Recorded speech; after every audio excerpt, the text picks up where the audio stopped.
The moment Scarlett Vaughn saw her husband's face through the crack of hotel room 412, she knew her marriage was over, but she didn't cry. She didn't scream.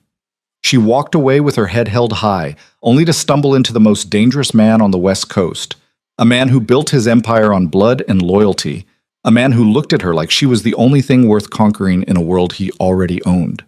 Sometimes betrayal doesn't break you. Sometimes it leads you straight into the arms of power. If you're hooked, stay until the end.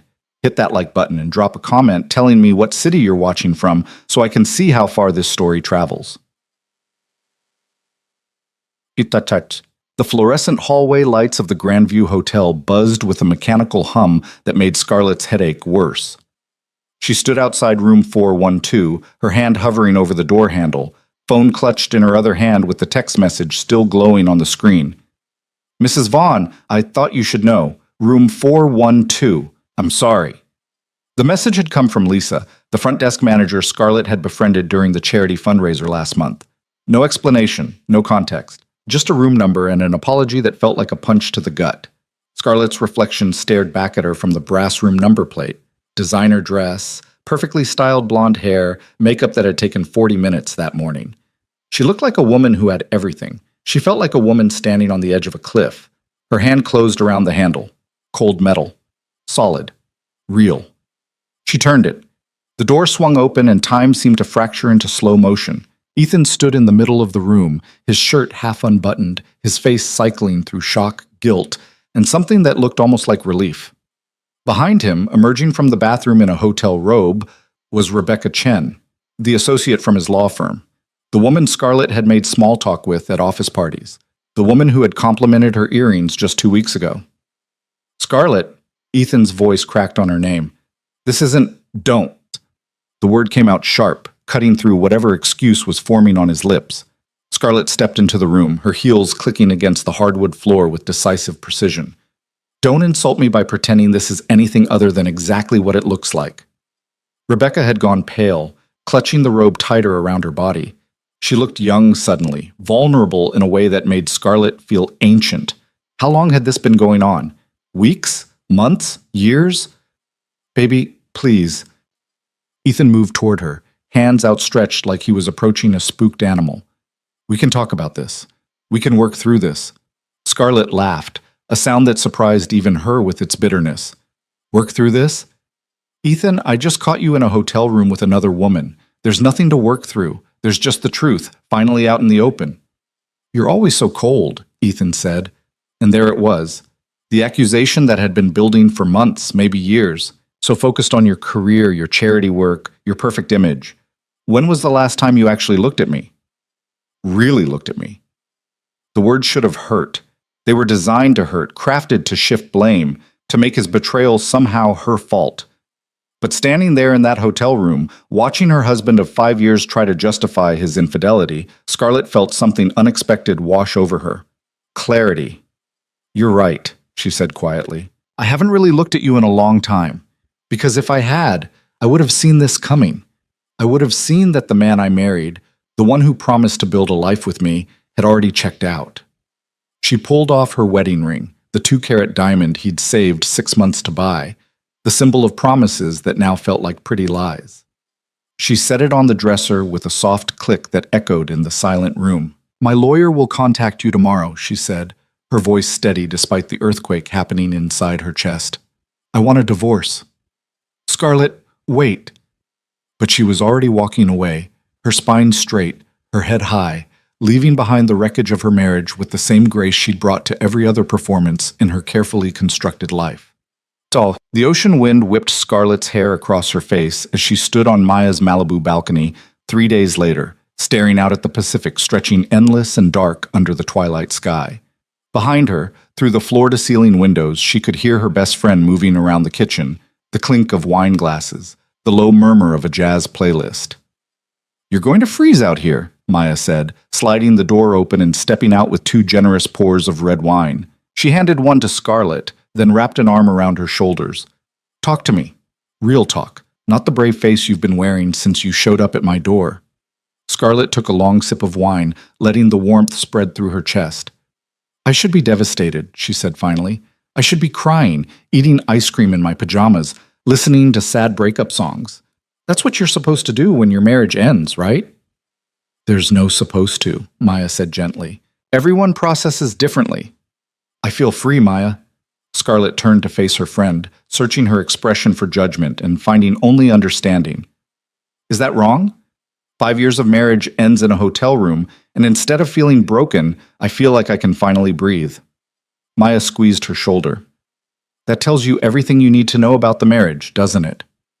I think I knew, Scarlett admitted, the words spilling out like a confession. Not about Rebecca specifically, but that we were dying. Slowly, quietly, dying. We stopped really talking months ago.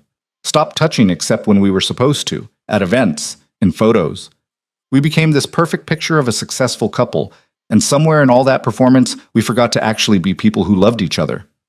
So what now? Maya asked. What does Scarlett Vaughn do next? Scarlett looked out at the ocean again, at the vast possibility of it. I have no idea, she said, and smiled. And that feels absolutely terrifying and absolutely right. The Meridian restaurant sat perched on a cliff overlooking the Pacific, all glass walls and modern architecture, the kind of place where reservations required a month's notice and a healthy bank account.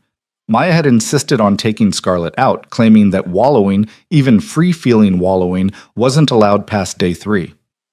You need to remember you're a catch, Maya had said firmly. Ethan was a fool, and you need to be around people who appreciate excellence when they see it. Now sitting at their table near the windows, watching the sunset paint the sky in shades of amber and rose, Scarlett felt almost normal, almost like a woman enjoying dinner with her best friend, not a woman whose entire life had imploded 72 hours ago. Don't look now, Maya said, her voice dropping to a conspiratorial whisper. But there's a man at the bar who hasn't taken his eyes off you since we sat down. Scarlett's first instinct was to ignore it, to keep her focus on her wine and the safe haven of Maya's company. But something, curiosity, defiance, the reckless feeling of having nothing left to lose, made her glance toward the bar. He sat alone at the far end, a tumbler of what looked like whiskey in front of him, untouched. Dark suit, perfectly tailored, black hair styled with casual precision, strong jaw, olive skin, and eyes that even from across the room seemed to hold weight. The kind of eyes that had seen things, done things, understood things that most people never would. When their gazes met, he didn't look away, didn't smile, didn't nod, didn't perform any of the usual rituals of acknowledgement. He simply watched her with an intensity that should have felt invasive, but instead felt like recognition. Who is that? Scarlett asked, forcing herself to break eye contact and turn back to Maya. Maya's eyes had gone wide. You don't know? Should I? That's Dominic Romano. Maya leaned forward, her voice barely above a whisper. He owns half the commercial real estate on the West Coast. Hotels, restaurants, nightclubs. This restaurant is his, actually. Scarlett processed that information, her mind cataloging details. Romano, Italian surname, the controlled way he held himself. The deference she'd noticed from the staff when she'd glanced his way. He looks young to have built that kind of empire. He's 36, Maya said. And there are rumors. What kind of rumors? Maya hesitated, glancing around like she was afraid of being overheard. The kind that says his empire wasn't built entirely on legal foundations. That his family has connections. The serious kind of connections. Mafia. The word hung unspoken between them, heavy with implication. That's probably just gossip, Scarlett said, but even as she spoke, she felt the lie in it. There was something about the way Dominic Romano commanded space, the way people moved around him like he was a gravitational force, that suggested power of a different magnitude than simple business success. Probably, Maya agreed, but she didn't sound convinced either. They finished their meal, the conversation drifting to safer topics. Maya's upcoming gallery showing, Scarlett's plans to look for a new apartment, the logistics of divorce proceedings. But Scarlett felt Dominic's presence like a physical thing, an awareness that prickled at the back of her neck. When the check came, their server, a polished woman in her 30s, smiled apologetically. Mr. Romano has taken care of your meal, she said. He wanted to welcome you to the Meridian and hopes you'll visit again. Maya's eyebrows shot up. Scarlett felt heat rise to her cheeks, not embarrassment, but something closer to challenge. Please thank Mr. Romano, Scarlett said carefully.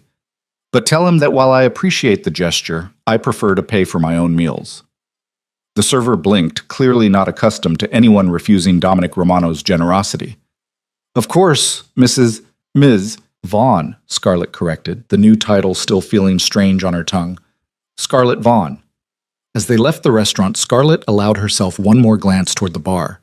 Dominic Romano was standing now, and for the first time since she'd noticed him, the corner of his mouth lifted in something that wasn't quite a smile, more an acknowledgement of an interesting move in a game she hadn't realized they were playing. The next morning, Scarlett woke in Maya's guest room to her phone buzzing with an unfamiliar number. She considered letting it go to voicemail. Her lawyer had strict instructions to handle all communication with Ethan, and she wasn't in the mood for condolence calls from well-meaning friends. But something made her answer. Ms. Vaughn? The voice was female, professional, warm. My name is Caroline Chen. I'm calling on behalf of Dominic Romano. Do you have a moment? Scarlett sat up, suddenly very awake. Mr. Romano has my number? Mr. Romano has a way of acquiring information he needs, Caroline said, and there was a smile in her voice. He'd like to meet with you this morning if you're available. It's regarding a business opportunity. What kind of business opportunity? He'd prefer to discuss it in person. I can have a car pick you up at 10, if that's convenient. Every rational part of Scarlett's brain screamed that this was a bad idea. She knew nothing about Dominic Romano except rumors and the way he'd watched her across a restaurant. Meeting with him, alone, about some mysterious business opportunity was the kind of decision that led to complications she definitely didn't need while her divorce was still fresh. But the same reckless feeling that had made her look back at him last night rose up again, stronger this time. Text me the address, Scarlett said. I'll drive myself. The address led her to a luxury hotel overlooking the marina, the Aquarius Grand, all modern glass and steel rising 30 stories above the waterfront. Scarlett had attended events here before, charity galas and networking functions, but she'd never paid attention to who owned it. Now, standing in the marble lobby, watching the efficient choreography of staff attending to guests, she understood that this was Dominic Romano's kingdom. Caroline Chen met her at the private elevators, a slim woman in her 40s with sharp eyes and a sharper suit. Ms. Vaughn, thank you for coming. Mr. Romano is waiting in the penthouse conference room. The elevator ride was smooth and silent, giving Scarlett time to question her sanity. What was she doing here? What could a man like Dominic Romano possibly want with her? The doors opened directly into a conference room that was somehow both intimidating and breathtaking. Floor-to-ceiling windows offered a panoramic view of the marina, boats bobbing in their slips like white birds. The furniture was expensive but understated. A large conference table, leather chairs, abstract art that probably cost more than her car. Dominic Romano stood at the windows, his back to her, hands in his pockets. He'd traded last night's suit for charcoal gray, equally well-tailored. When he turned at the sound of the elevator, Scarlett felt the same shock of recognition she'd experienced at the restaurant. Up close, he was even more imposing. Tall, at least 6'2", broad shoulders that the suit couldn't quite civilize, dark eyes that tracked her movement across the room with predatory focus. Ms. Vaughn, he said, his voice deep and measured, thank you for meeting me. Mr. Romano? Scarlett extended her hand, refusing to be intimidated. His handshake was firm, warm, and lasted exactly the appropriate length of time. Professional. I'm curious about this business opportunity. Direct, he said, and something that might have been approval flickered in his eyes. I appreciate that. Please, sit. They sat across from each other at the conference table. Caroline poured water from a crystal pitcher, set a folder in front of Dominic, then disappeared with the quiet efficiency of someone who knew when her presence was no longer required. I'll be equally direct, Dominic said, opening the folder. In 2 weeks, I'm hosting a charity gala here at the Aquarius Grand. 300 guests, most of them significant donors to various causes. The event director I hired quit yesterday. Creative differences with my head of security. And you want me to replace her? Scarlett kept her voice neutral, even as her mind raced. You know I have experience with event planning? I know everything about you, Ms. Vaughn. He pulled out a paper from the folder, slid it across the table. It was a detailed summary of her professional history, her degree in communications, her work coordinating fundraisers for the Children's Hospital Foundation, her volunteer positions on various nonprofit boards. I know you orchestrated the Coastal Conservation Gala that raised $3 million last year. I know you have an eye for detail and a talent for managing difficult personalities. Scarlett scanned the paper, then looked up at him. This is thorough. Some might say invasively thorough. I don't make important decisions without information, Dominic said. And this is an important decision.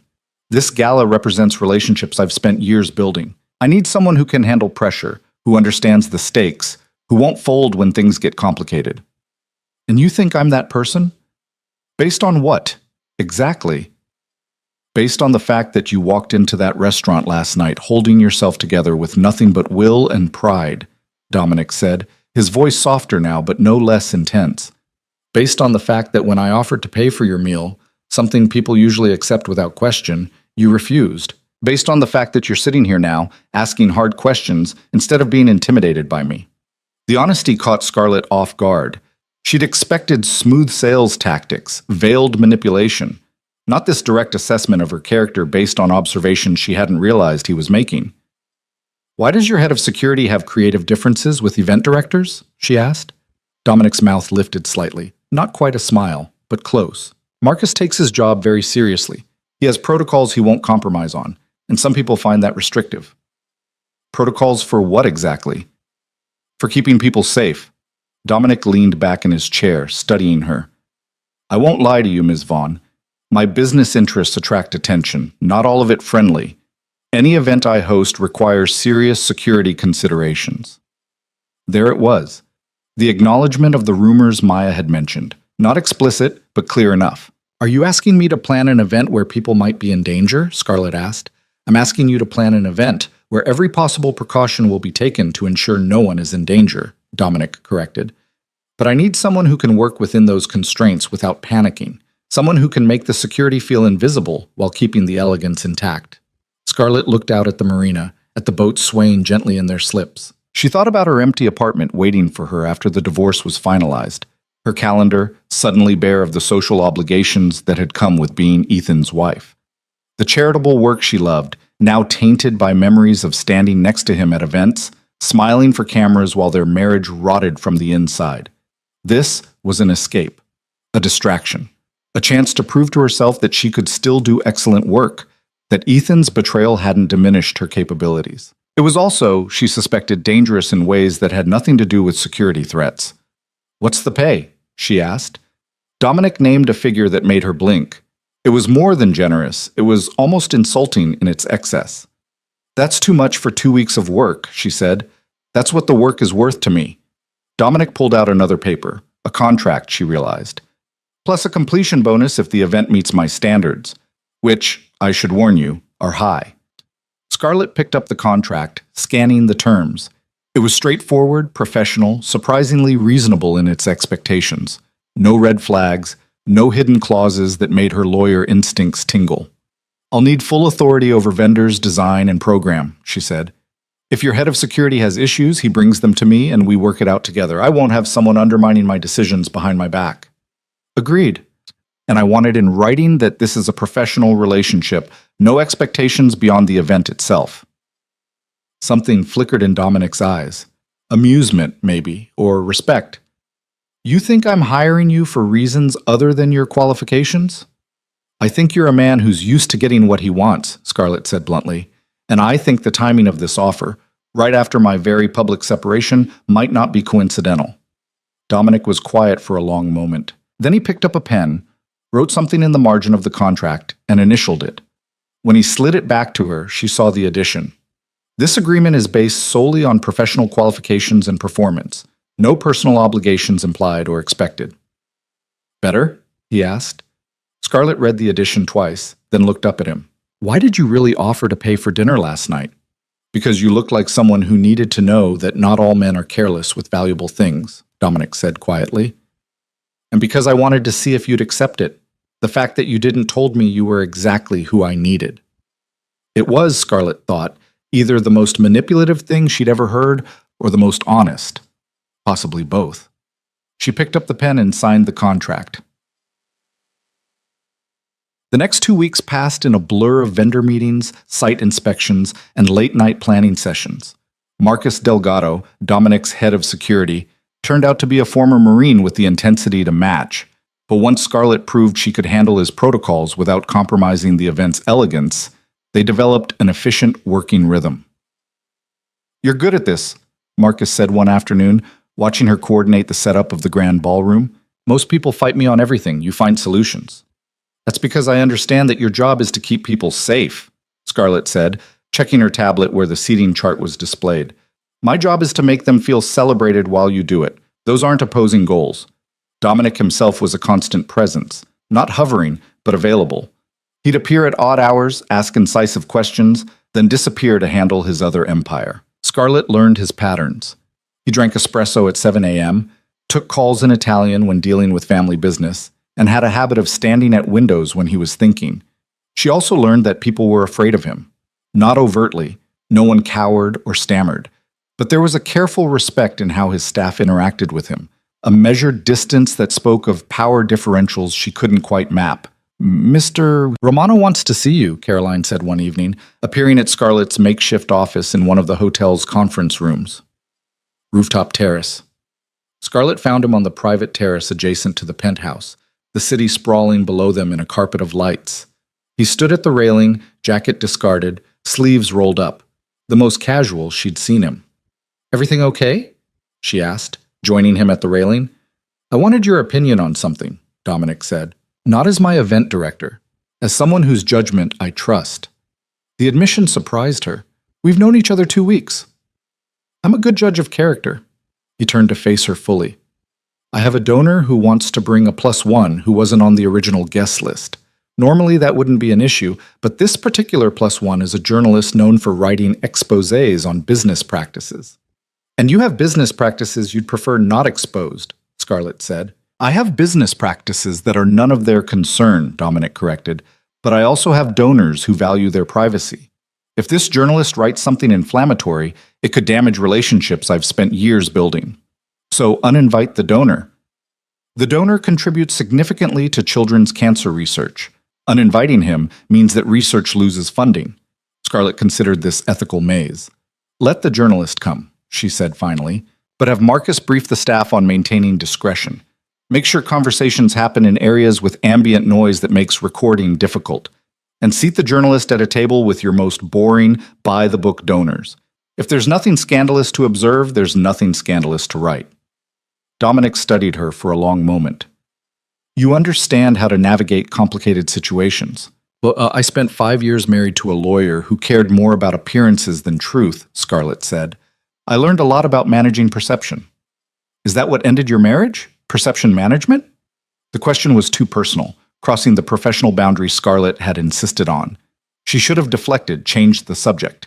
Instead, she found herself saying, "What ended my marriage was realizing I'd become a supporting character in someone else's story. I was the perfect wife, the perfect hostess, the perfect accessory for Ethan's perfect career trajectory.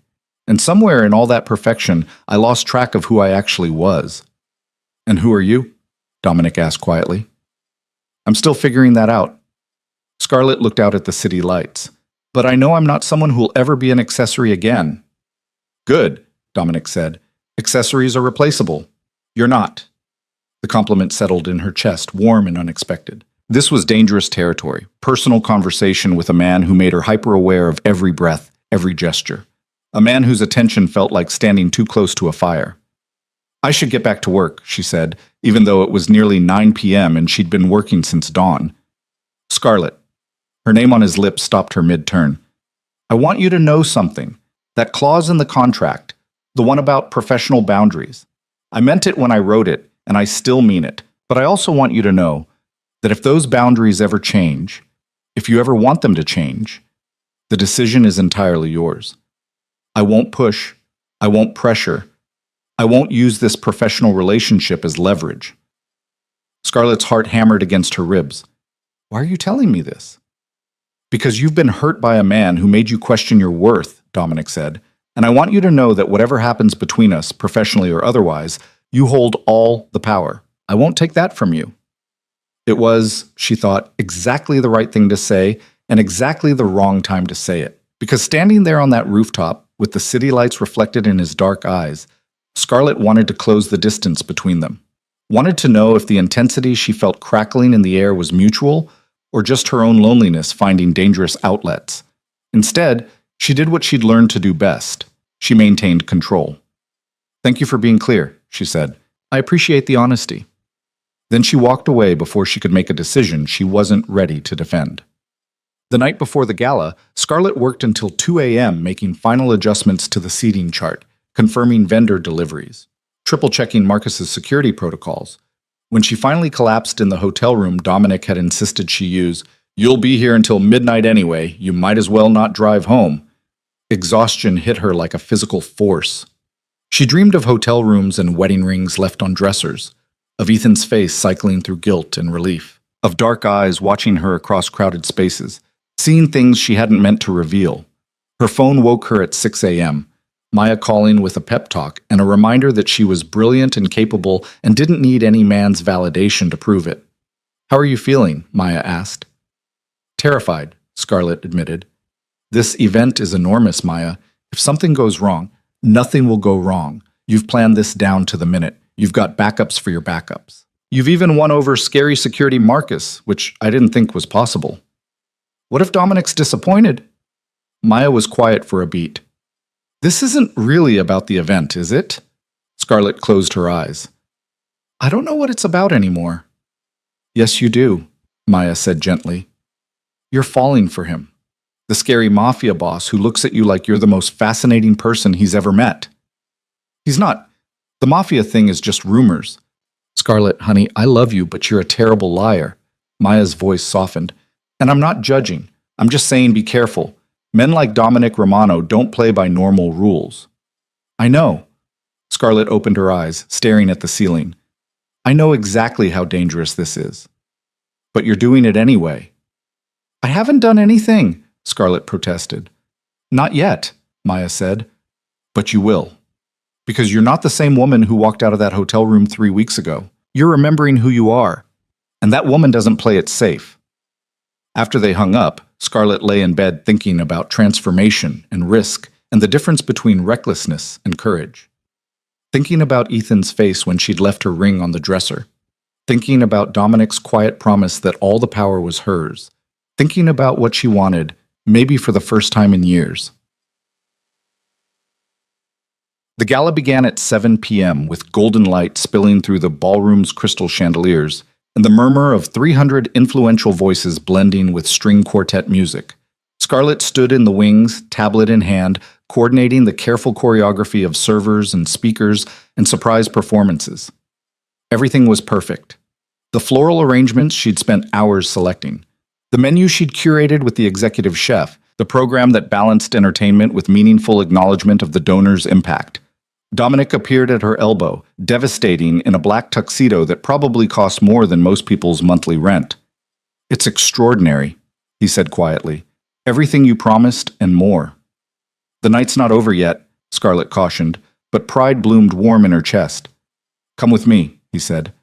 "There's someone I want you to meet." He led her to the main floor, navigating through clusters of guests with the ease of a man who owned the space.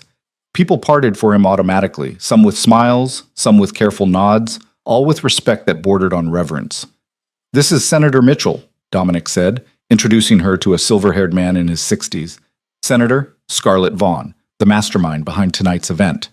The senator shook her hand warmly. "Ms. Vaughn, this is the most elegantly executed fundraiser I've attended in years. You have a remarkable gift." They talked for several minutes, about event planning, about the causes being supported tonight, about the senator's own foundation work.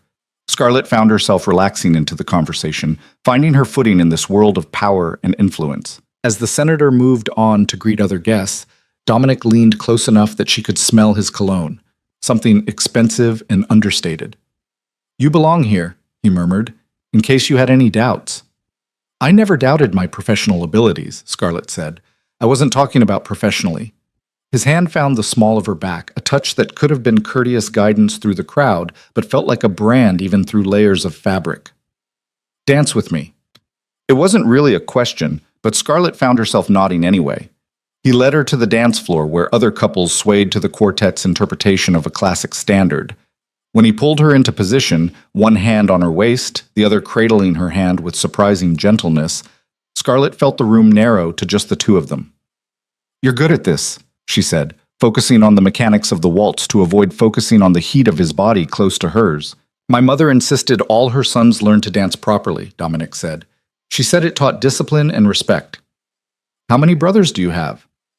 "Two, both involved in the family business." He guided her through a turn with fluid precision. "Both married with children, both living the life our parents envisioned." "And you?" "I lived the life I built." His eyes held hers. "No apologies. No regrets. Until now?" Scarlett asked, reading something in his expression she couldn't quite name. "Until now," he agreed quietly. The song ended. Applause rippled through the ballroom. Scarlett knew she should step away, return to her coordination duties, maintain the professional distance that was increasingly feeling like a fiction they were both pretending to believe. But before she could move, Marcus appeared at Dominic's shoulder, his expression tight. "Boss, we have a situation. Conference room. Now!" Dominic's entire demeanor shifted, from the man who'd been holding her on the dance floor to something harder, more dangerous. "Scarlett, stay with Marcus. Don't leave this ballroom." "What's happening?" "Probably nothing," Dominic said, but his eyes said otherwise. "Marcus will explain. I'll be back soon." He disappeared into the crowd with the kind of speed that suggested years of practice at emergency exits. Marcus moved closer, positioning himself between Scarlett and the room like a human shield. "Ms. Vaughn, I need you to act normally," he said quietly. "Smile, mingle, keep the event running exactly as planned. Can you do that?"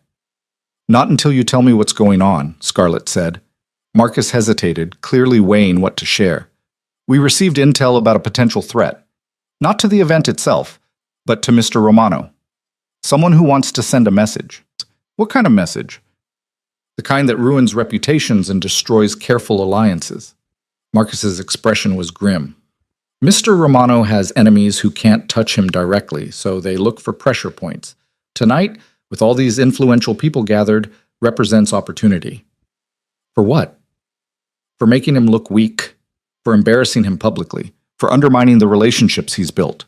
Marcus scanned the room constantly as he spoke. "Your job is to make sure that doesn't happen.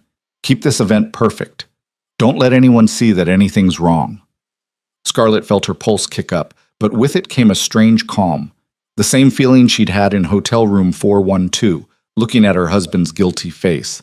Clarity, purpose. "Then we'd better get to work," she said. For the next hour, Scarlett moved through the ballroom like she was conducting a symphony, making sure every note hit exactly right while her mind raced with questions she couldn't ask. What kind of threat? Who wanted to hurt Dominic? And why was she, a woman who'd known him less than a month, suddenly willing to fight for him? She was speaking with the mayor's wife when she noticed a disruption near the entrance. Raised voices, security guards converging. Caroline appeared at her elbow, her usually calm expression cracked with worry. "The journalist," Caroline said quietly. "He's making accusations, claiming he has proof of illegal activity, demanding access to restricted areas. Security's handling it, but everyone's watching," Scarlett finished. She could see heads turning, conversations pausing, the careful attention of people who smelled scandal. This was the threat Marcus had warned about. Not violence, but exposure. Public humiliation at an event meant to showcase Dominic's legitimacy and influence. Scarlett made a decision. She crossed the ballroom with purposeful strides, heels clicking against marble, her evening gown flowing behind her like armor. When she reached the commotion, she found a young man, couldn't be more than 25, surrounded by security guards, his phone held high like a weapon. "I have evidence," he was saying loudly, playing to the growing audience. "Evidence that Dominic Romano's business empire is built on illegal—" "Excuse me," Scarlett said, her voice cutting through his declaration with the kind of authority she'd learned from years of managing difficult donors. "I'm Scarlett Vaughn, the event director. Can I help you with something?" The journalist blinked, clearly thrown by her intervention. "I'm trying to expose the truth about your boss." "Mr. Romano isn't my boss, he's my client," Scarlett corrected. "And this is a private charity event to raise funds for children's cancer research. If you have concerns about Mr. Romano's business practices, I'm sure there are appropriate channels for those discussions. But disrupting an event that benefits sick children isn't journalism, it's cruelty." She pitched her voice to Carrie, making sure everyone could hear, making sure the narrative shifted from scandal to sympathy. "You don't understand," the journalist started. "I understand that you're more interested in your career than in the children this event supports," Scarlett said. "I understand that real investigative journalism involves research and verification, not grandstanding at charity functions. And I understand that you're going to leave now, quietly, before you make an even bigger fool of yourself in front of some of the most influential people in the city." The journalist's face flushed red. But he was young and he was outnumbered, and Scarlett had just reframed his dramatic exposure as a selfish tantrum. Around them, guests were nodding, murmuring agreement. The tide had turned. Security escorted him out, and Scarlett turned back to the crowd with a warm smile. "My apologies for the interruption. Sometimes passion for a story overrides good judgment. Now, I believe we're about to hear from our keynote speaker about the incredible advances in pediatric cancer treatment your donations will support." She signaled to the program coordinator, and within seconds, the senator was at the podium, his voice booming through the sound system about hope and research and the power of collective generosity. Crisis averted. Scarlett slipped away from the crowd, her hands shaking now that the adrenaline was wearing off. She found an empty alcove and leaned against the wall, trying to catch her breath. "That," said Dominic's voice from behind her, "was the most magnificent thing I've ever witnessed." She turned to find him watching her with an expression she'd never seen before, something raw and unguarded, like he'd forgotten to maintain his usual control. "I thought Marcus told you to stay out of sight until the threat was handled," he said. "The threat was to your reputation, to this event. I wasn't going to let some kid with a camera ruin what we built." "What we built," Dominic repeated, stepping closer. "Not what you were paid to plan. What we built together." "Dominic..." She didn't know what she was going to say. Warning? Permission? Surrender? She didn't get the chance to find out. He closed the remaining distance between them, one hand coming up to cup her face with devastating gentleness, his thumb tracing her cheekbone. "Tell me to stop," he said quietly. "Tell me this is still just professional, and I'll step back. I'll honor the contract, the boundaries, everything we agreed to. But Scarlett, I need you to be the one who decides. I need you to have all the power here." She could feel her heart hammering against her ribs, could feel the heat of him, the solid strength of him, the barely leashed intensity of wanting something he was refusing to take without permission. And she realized, standing there in that alcove with the sound of the gala drifting through the walls, that Maya had been right. She wasn't the same woman who'd walked out of hotel room 412.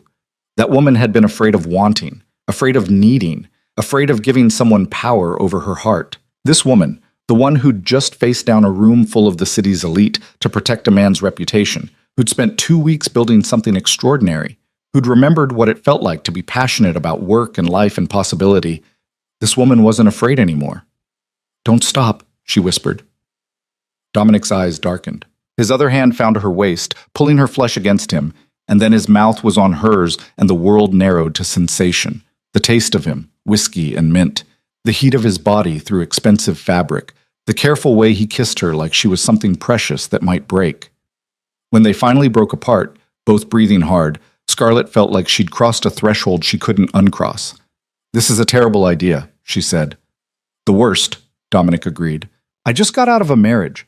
I'm probably rebounding. You're my client. There are so many reasons this shouldn't happen."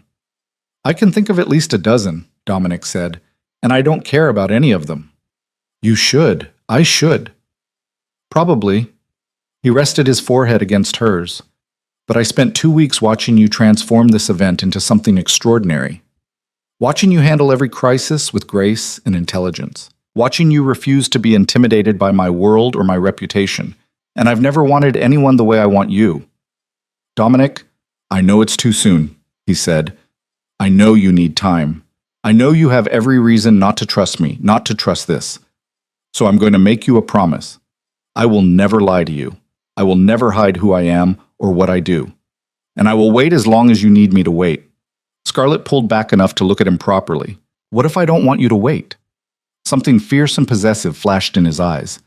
"Then we figure out what comes next. Together." From the ballroom, she could hear applause, the keynote speech ending, the program moving into its final phase. Her event, the culmination of 2 weeks of relentless work, was reaching its climax. "I need to get back," she said reluctantly. "I know." Dominic straightened, his hands sliding away from her with obvious reluctance. Finish your event. Make it perfect. Then we'll talk about what this means. Scarlett nodded, smoothing her dress, trying to look like a professional event director and not a woman who'd just been kissed senseless in an alcove. As she started to move past him, Dominic caught her hand. Scarlett, thank you for defending me tonight, for seeing past the rumors and the reputation to something worth protecting. You're welcome, she said softly. Then, because it needed to be said, but Dominic, the rumors, the reputation, the things people say about your family business, I need to know if they're true. He held her gaze steadily. Yes, they're true. The admission should have scared her, should have sent her running back to the safe, predictable life she'd built with Ethan, should have made her question every decision that had led her to this moment. Instead, standing there in the dim alcove with his hand still holding hers, Scarlett felt something click into place. She'd asked for truth. He'd given it to her without hesitation or excuse. That, she thought, was worth more than any pretty lie. Okay, she said. We'll talk about what that means later. Right now, I have a gala to finish. She walked back into the ballroom with her head high and her heart racing, stepping into the spotlight as the senator finished his speech and the crowd turned their attention to the evening's final moments. The event ended in triumph, donors writing larger checks than projected, guests lingering to praise the execution. The senator himself seeking Scarlett out to offer his personal congratulations. As the last guests departed and the cleanup crew began their work, Scarlett stood in the empty ballroom feeling the exhaustion finally catch up with her. She'd done it. She'd created something extraordinary, handled a crisis with grace, and maybe, just maybe, opened herself to something that terrified and exhilarated her in equal measure. Ready to go home? Maya asked, appearing with Scarlett's wrap and purse. You've been on your feet for 16 hours. Actually, Scarlett said, looking across the ballroom to where Dominic stood talking with Marcus, his eyes finding hers like he'd known exactly where she was all along. I think I have one more conversation to have first. Maya followed her gaze and smiled knowingly. Be careful, Scar, but also, be brave. You deserve someone who sees you the way he does. Scarlett hugged her friend, grateful for the permission she hadn't realized she needed. Then she crossed the empty ballroom toward Dominic, toward uncertainty, toward possibility, toward a future she was finally ready to claim on her own terms. Marcus excused himself with a knowing look that suggested he'd been aware of everything happening in that alcove, leaving Scarlett and Dominic alone in the vast ballroom that suddenly felt intimate despite its size. The cleanup crew worked at the far end, their movements creating a distant soundtrack of clinking glass and quiet efficiency. Walk with me, Dominic said, offering his arm with old-fashioned courtesy that somehow suited him perfectly. They took the private elevator to the rooftop terrace where they'd talked days ago, though it felt like a lifetime had passed since then. The city stretched below them, a glittering sprawl of possibility and danger, beautiful and merciless in the darkness. That journalist, Scarlett said, breaking the silence. What was he going to expose? Dominic leaned against the railing, his profile sharp against the city lights. My family's connections to organized crime, which isn't exactly a secret to anyone who pays attention, but having it shouted at a charity gala would have been problematic. Problematic how? Several of tonight's donors are politicians who can't be seen associating with anyone too obviously connected to illegal activity, Dominic explained. They know what my family is. They accept the generous donations to their campaigns and causes, but they need plausible deniability. That journalist was trying to eliminate that deniability. Scarlett processed this careful dance of knowledge and pretense. So you live in this gray area, dangerous enough to be effective, legitimate enough to be acceptable. That's exactly what I do, Dominic said. My grandfather built the family business on violence and fear. My father expanded it with strategic brutality. I'm transforming it into something that can survive in daylight. Hotels, restaurants, legitimate real estate. But that transformation takes time, and it requires maintaining the old connections while building new ones. And tonight's gala was part of that transformation. Tonight's gala was critical to that transformation, Dominic corrected. Those donors represent access to political influence, social legitimacy, business opportunities that my family name alone can't secure. You didn't just plan an event, Scarlett. You built me a bridge between two worlds. The weight of that responsibility settled on her shoulders. She'd known the event was important, but understanding it as a strategic piece in Dominic's larger chess game added new dimensions. "What happens to the journalist?" she asked. "Nothing," Dominic said, and when she looked at him skeptically, he smiled slightly. "I mean it. He's a kid with ambition and bad judgment. Marcus will have a conversation with his editor about fact-checking standards and legal liability. The story will die quietly. No one gets hurt." "You could hurt him if you wanted to." "I could," Dominic agreed. "But that's old-world thinking. Violence creates enemies and attracts attention. Letting him fail on his own creates a cautionary tale about the consequences of sloppy journalism. Much more effective." Scarlett shivered, though whether from the night air or the casual way Dominic discussed power and consequence, she couldn't say. He noticed immediately, shrugging out of his tuxedo jacket and draping it over her shoulders. It carried his warmth and that expensive cologne, and she had to resist the urge to pull it tighter around herself. "You're afraid of me now," he observed quietly. "Not afraid," Scarlett said carefully, "but aware. There's a difference." "What are you aware of?" She looked at him directly. "That you're dangerous. That your world operates by rules I don't fully understand. That getting involved with you means accepting risks I can't entirely predict. And yet you kissed me back." "Yes." "Why?" Scarlett considered lying, deflecting, protecting herself with the careful evasions she'd mastered during her marriage. But Dominic had promised honesty, and she found herself wanting to match it. "Because I'm tired of living a half-life," she said. "I spent 5 years being safe, being appropriate, being exactly who I was supposed to be. And it was killing me slowly. So quietly, I didn't even notice until I found Ethan with another woman and realized I felt relieved instead of devastated." "You think I'm the opposite of safe," Dominic said. "I think you're real," Scarlett corrected. "You don't pretend to be anything other than what you are. You don't hide behind acceptable facades or comfortable lies. And being around you makes me feel real too. Like I don't have to perform or pretend or carefully manage every word and gesture." Dominic moved closer, not touching her, but close enough that she could feel the heat radiating from him. "I need you to understand something, Scarlett. My world isn't just dangerous in abstract ways. There are people who would hurt you to hurt me. There are consequences to being seen at my side that go beyond gossip and social judgment." "But are you trying to scare me away?" "I'm trying to make sure you know what you're choosing." His hand came up to tuck a strand of hair behind her ear, the gesture achingly gentle. "Because once you're in my life, really in it, not just as an event planner I hired, I will protect you with everything I have. But that protection comes with its own costs. Loss of privacy, constant security, people making assumptions about who you are and what you want." "You're describing your life," Scarlett said, "the costs you already pay." "Yes, and you're asking if I'm willing to pay them too." "I'm asking if you understand what you'd be signing up for." Dominic's eyes searched hers. "I'm asking if the woman who just ended one complicated relationship is ready for something exponentially more complicated." Scarlett thought about the question seriously, refusing to let attraction override judgment. She thought about her empty apartment waiting for divorce papers to finalize, about the charity work she loved that might become controversial if she was associated with Dominic publicly, about her friends, her family, the carefully constructed life she'd built that had turned out to be so fragile. "I don't know," she admitted. "I don't know if I'm ready for all of that, but I know I don't want to walk away without finding out." Something shifted in Dominic's expression. Relief, maybe, or gratitude. "Then we take it slow. We figure it out as we go, and the moment it becomes too much, the moment you want out, you tell me and I let you go. No pressure, no manipulation, no making you feel trapped." "You'd really let me go?" Scarlett asked skeptically. "Just like that?" "I don't own you, Scarlett. I don't want to own you." His thumb traced her jawline.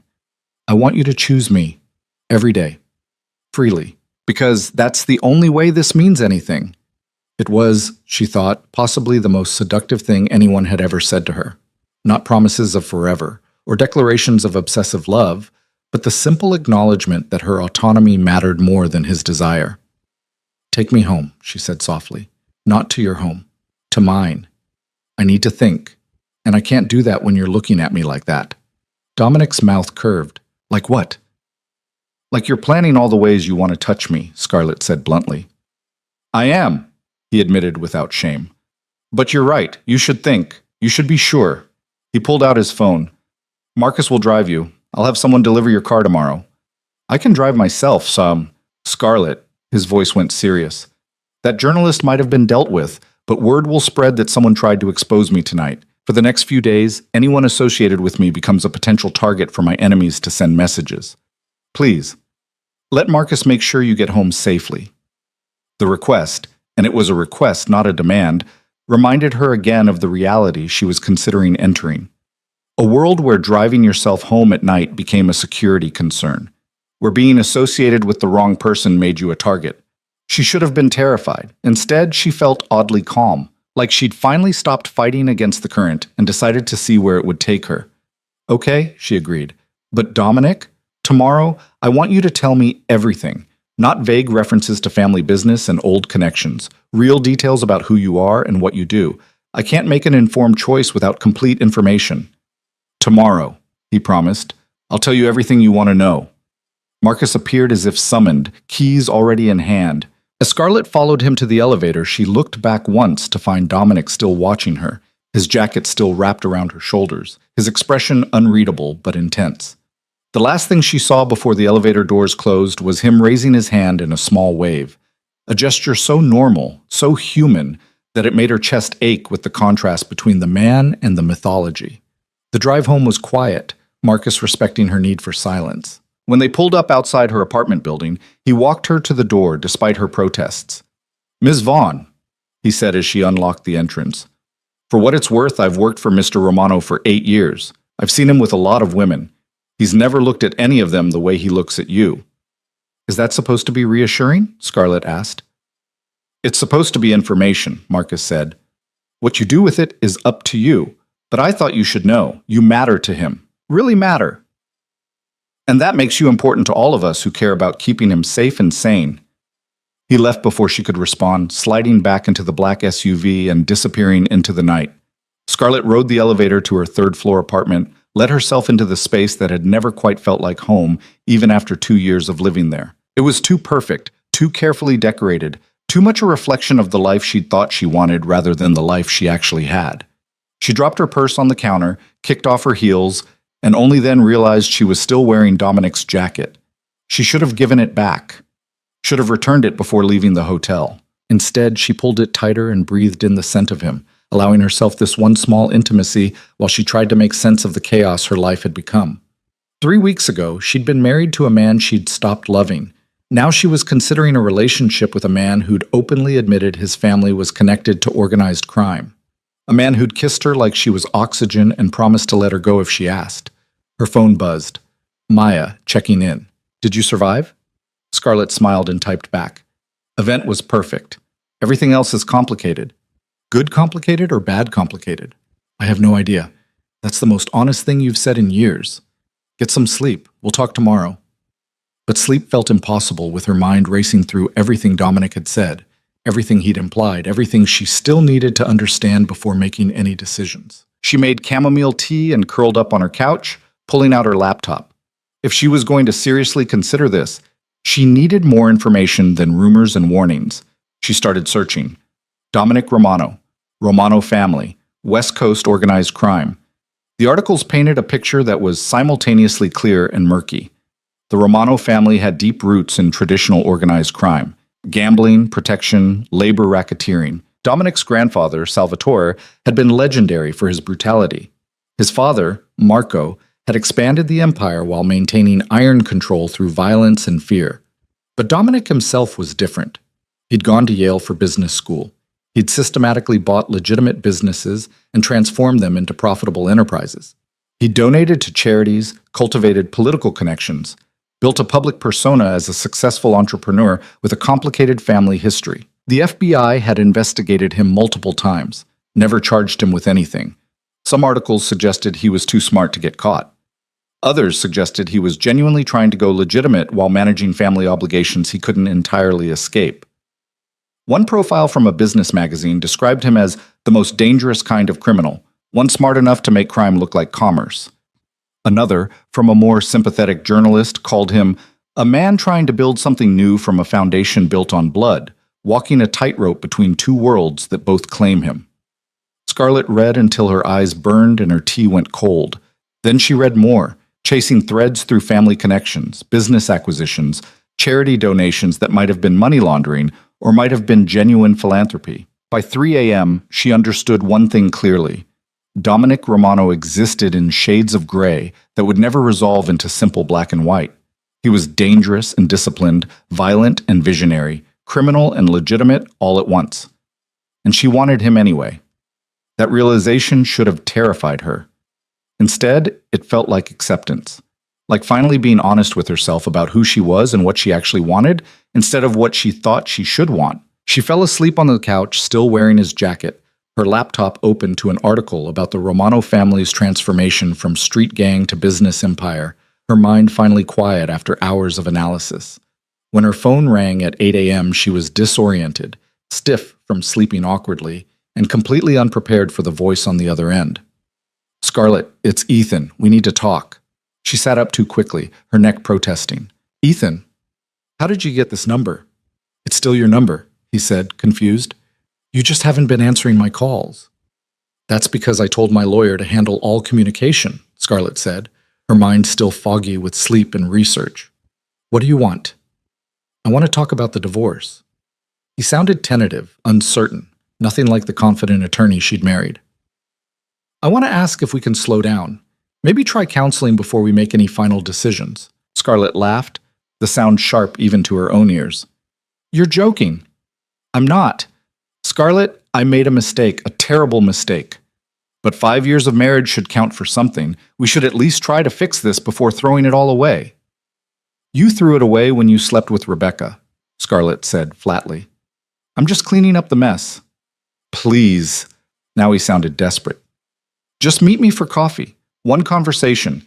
If you still want the divorce after, I won't fight it. But give me a chance to explain." She should have said no.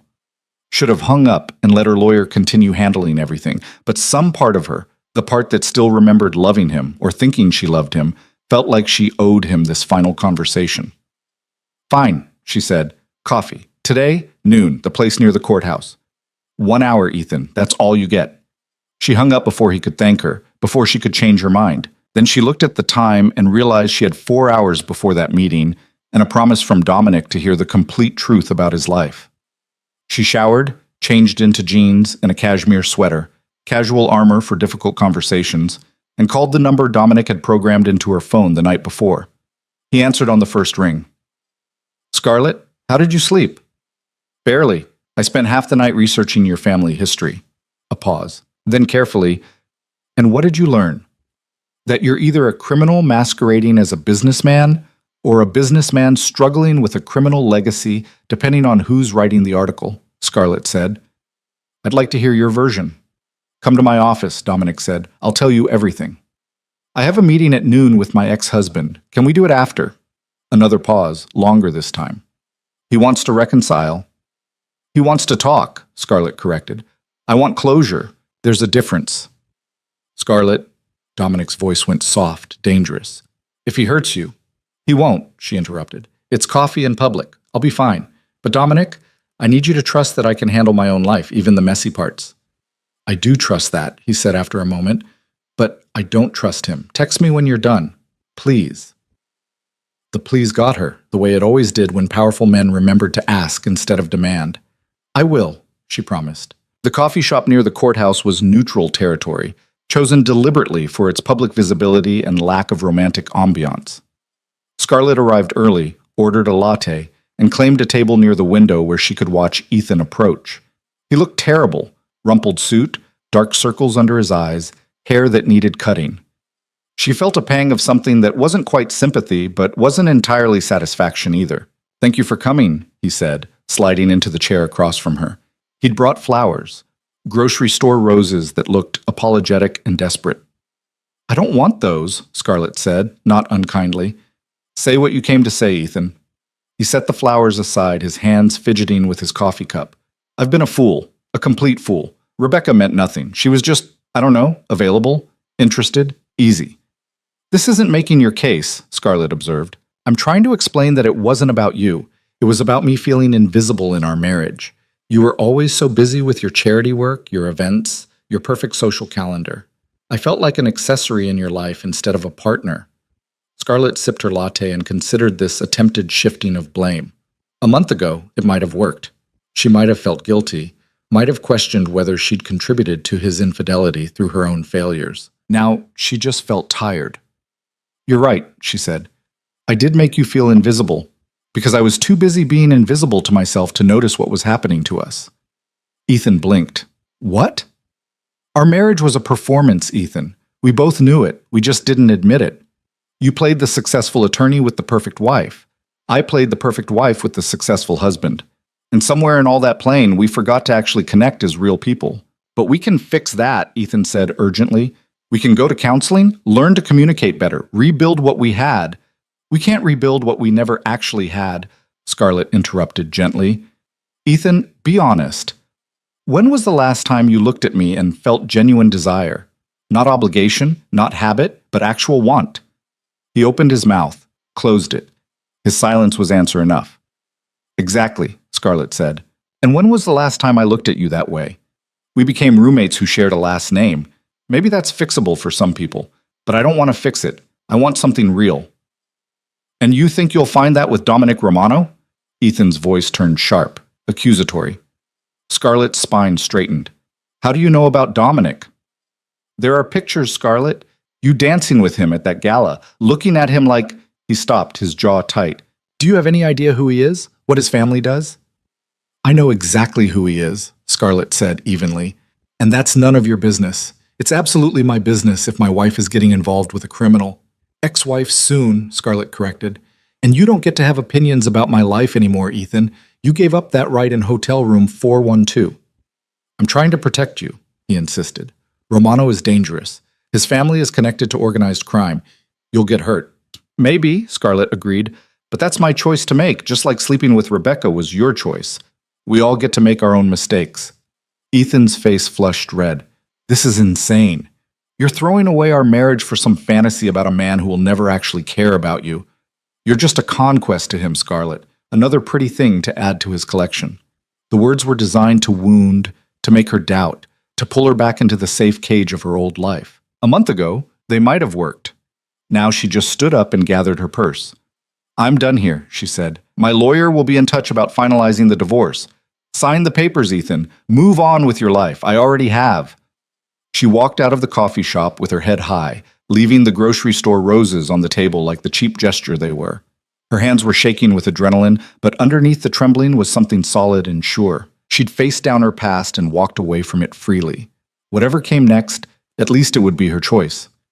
She texted Dominic from her car. "Done. Where's your office?" His response came immediately, an address in the financial district followed by, "Top floor. Marcus is waiting in the lobby." The building was sleek glass and steel, housing law firms and investment companies and the kind of businesses that required appointments and security clearances. Marcus was indeed waiting, looking less intimidating in a dark suit than he had in tactical gear at the gala. "Miss Vaughn," he greeted her. "How was your meeting?" "Illuminating," Scarlett said. "How's your morning?" "Quiet. The way I like it." He guided her to a private elevator that required a key card. "Boss is expecting you. Take all the time you need." The top floor was Dominic's domain. All clean lines and expensive furniture, artwork that probably cost more than Scarlett's car, and floor-to-ceiling windows offering a breathtaking view of the city. His assistant, an efficient-looking woman in her 50s, smiled warmly and directed Scarlett to the corner office. Dominic stood at those inevitable windows, phone to his ear, speaking rapid Italian. He turned when she entered, his expression softening in a way that made her chest tight. "Ti richiamo," he said into the phone, then ended the call. "Your ex-husband. How did it go?" "He wants to reconcile. I told him no." Scarlett set her purse down. "He also warned me about you, called you dangerous, suggested I was just a conquest." Dominic's expression went cold. "And what did you say?" "That it was none of his business." She met his gaze directly. "But he raised a valid question, Dominic. Am I just a conquest, another pretty thing for your collection?" "Come here," Dominic said quietly. Scarlett crossed the office until she stood in front of him, close enough to see the gold flecks in his dark eyes, close enough to feel the tension radiating from him. "I have had relationships," he said bluntly. "Some brief, some longer, All of them ended because the women wanted either the fantasy of danger or the reality of legitimacy, and I couldn't give them both. I'm not a fantasy, Scarlett. I'm a man trying to build something better from a foundation built on violence. And I'm not entirely legitimate. I never will be, not with my family history. Any woman with me has to accept that contradiction. And you think I can accept it? I think you understand it, Dominic said, because you're trying to build something better from your own wreckage. You're trying to figure out who you are outside of a marriage that defined you. We're both in transition, both trying to become something new while carrying the weight of what we were. His hand came up to cup her face. You're not a conquest. You're not a fantasy. You're a woman I respect and desire in equal measure, which terrifies me because respect makes me careful and desire makes me reckless.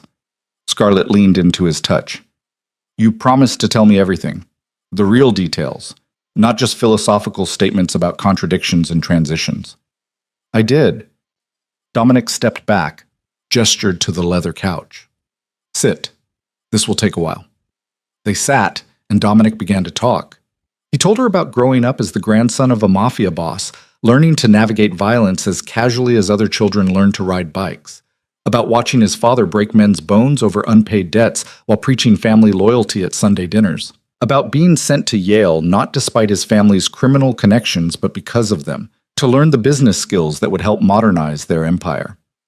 He told her about the first time he'd killed a man, an attempted hit on his father that he'd intercepted at 19, the gun heavy in his hand, the weight of that choice still sitting in his chest, about realizing that violence was easy, almost addictive, and that scared him more than any external threat. I could have been like my father, Dominic said quietly. Could have ruled through fear and brutality and raw power. Part of me wanted to. But I looked at our empire and saw an expiration date. The FBI gets smarter, technology makes anonymity harder, legitimate business offers better returns with less risk. So I started transitioning, buying hotels, restaurants, real estate, legitimate income streams that could sustain the family without traditional criminal activity. But you haven't fully transitioned, Scarlett said. No, because I can't entirely abandon the old connections without creating a power vacuum that would lead to violence.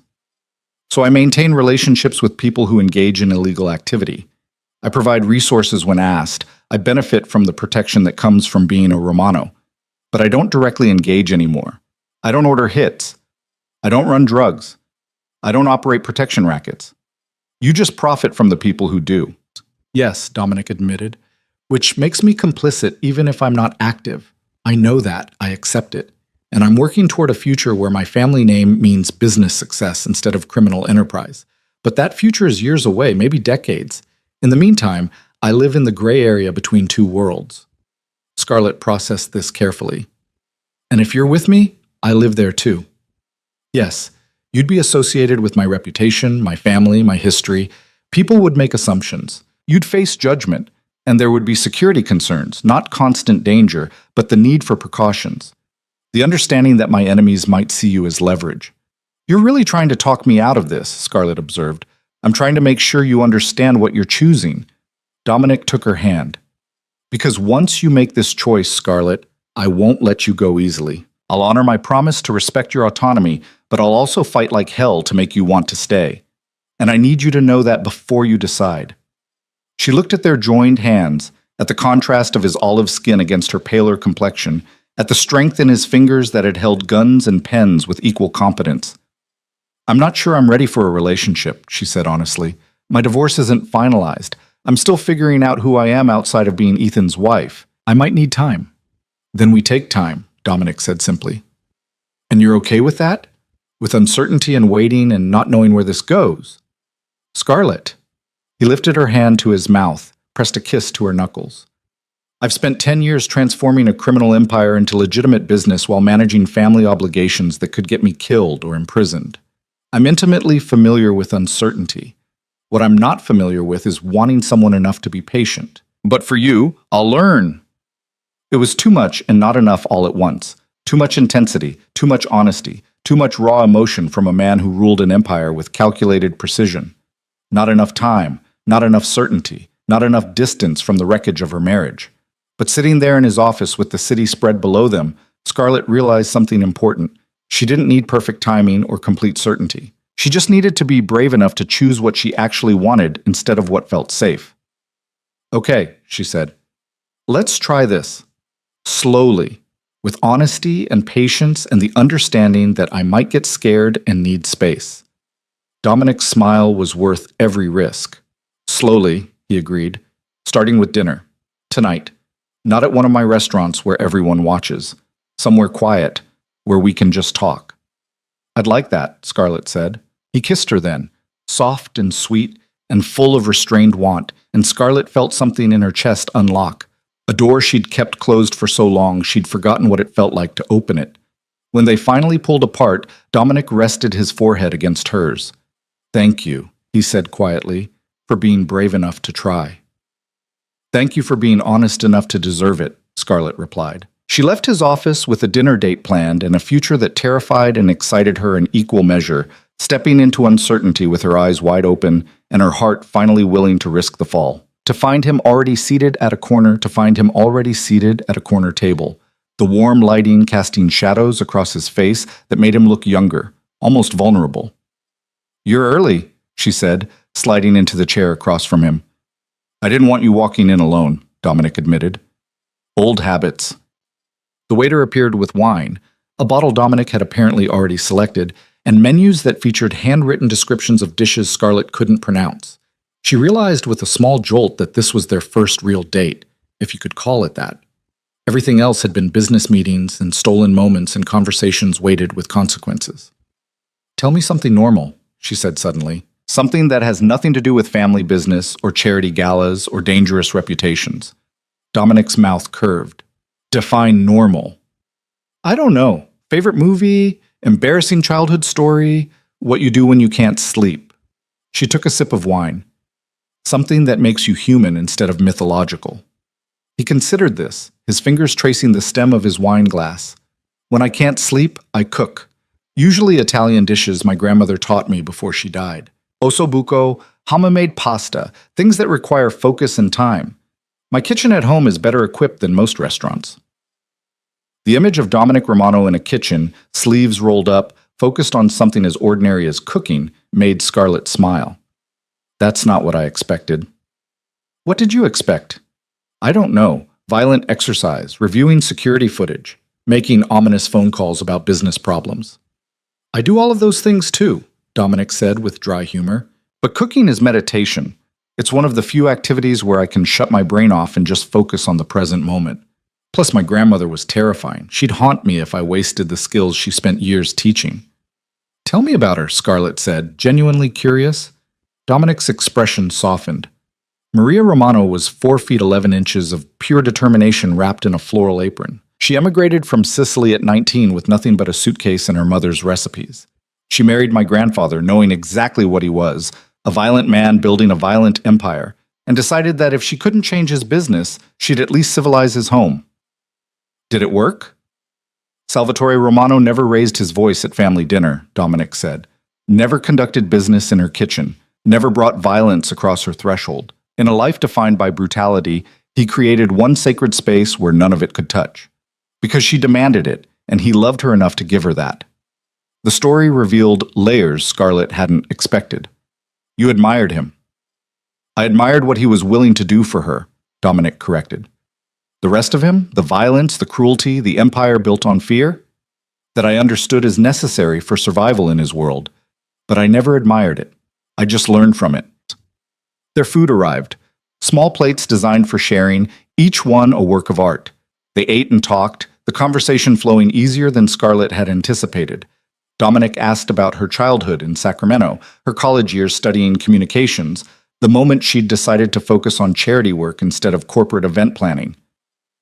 I like the feeling of building something that mattered, Scarlett explained. Corporate events were just marketing dressed up as celebration. But charity work, raising money for children's hospitals, conservation efforts, research funding, that felt real. Like I was contributing to something beyond profit margins and brand awareness. Is that why you accepted my offer? Dominic asked. Because the gala supported real causes? Partly, Scarlett admitted. But mostly I accepted because I needed to prove to myself that Ethan's betrayal hadn't diminished my capabilities. That I could still do excellent work even while my personal life was falling apart. And did you prove it? Yes. She met his eyes.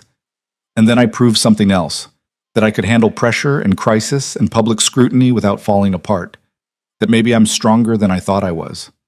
Dominic reached across the table, his hand covering hers. You were always that strong, Scarlett. You just needed circumstances that required you to access it. The touch sent warmth up her arm, settling in her chest.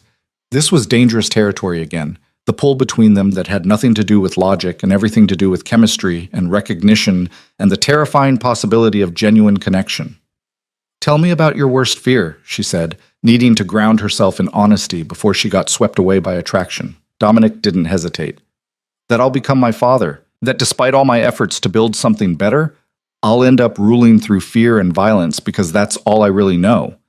That the legitimate businessman is just a costume I'm wearing over the criminal I was raised to be.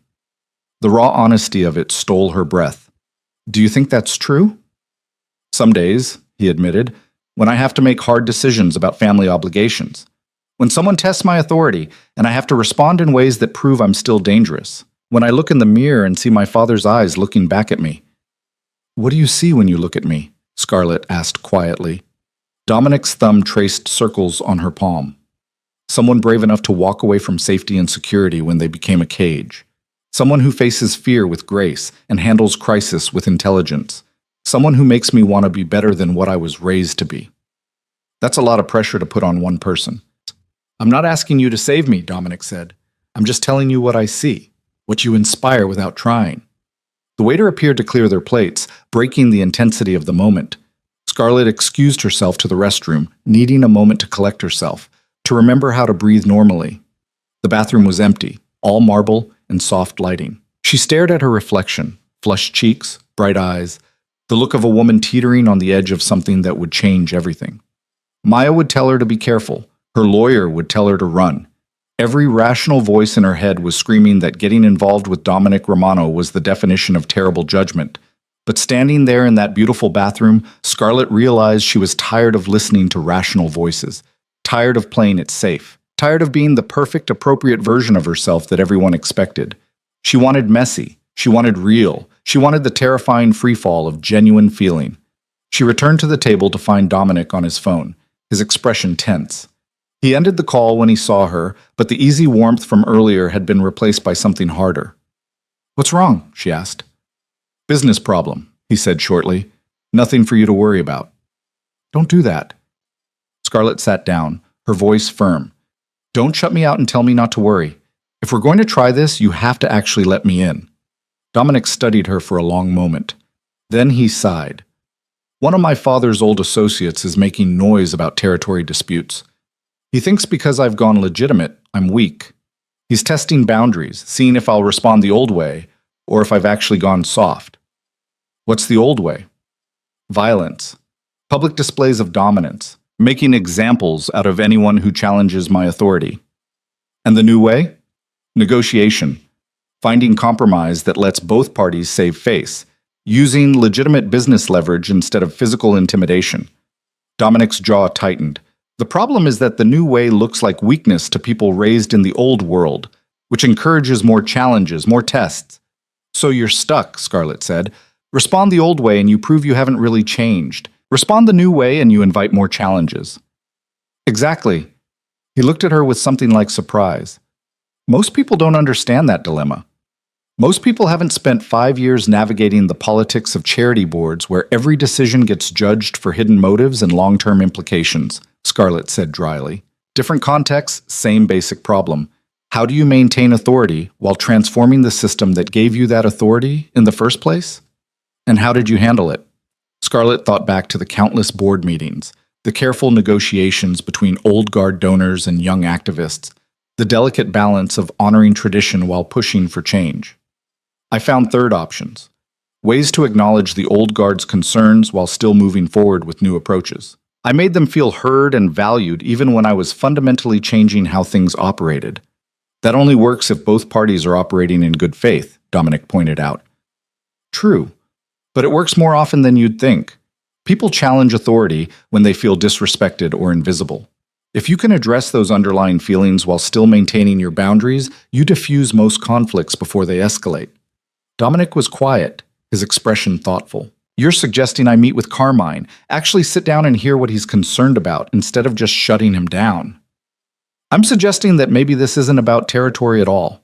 Maybe it's about a man who spent decades operating one way, watching the world change and feeling left behind.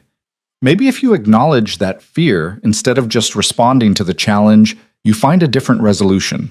Or maybe I show weakness and get a knife in my back, Dominic said, but there was less certainty in his voice now. Or maybe you show strength, Scarlett countered, real strength, the kind that doesn't need violence to prove itself. He reached for her hand again, this time with something like wonder in his expression. You're extraordinary, you know that? I'm practical, Scarlett corrected. And I've learned that most conflicts are actually about emotions and ego, not actual substantive disagreements. If you can address the emotions, the substantive stuff usually resolves itself. Will you come with me? The question came out before Dominic seemed to fully think it through.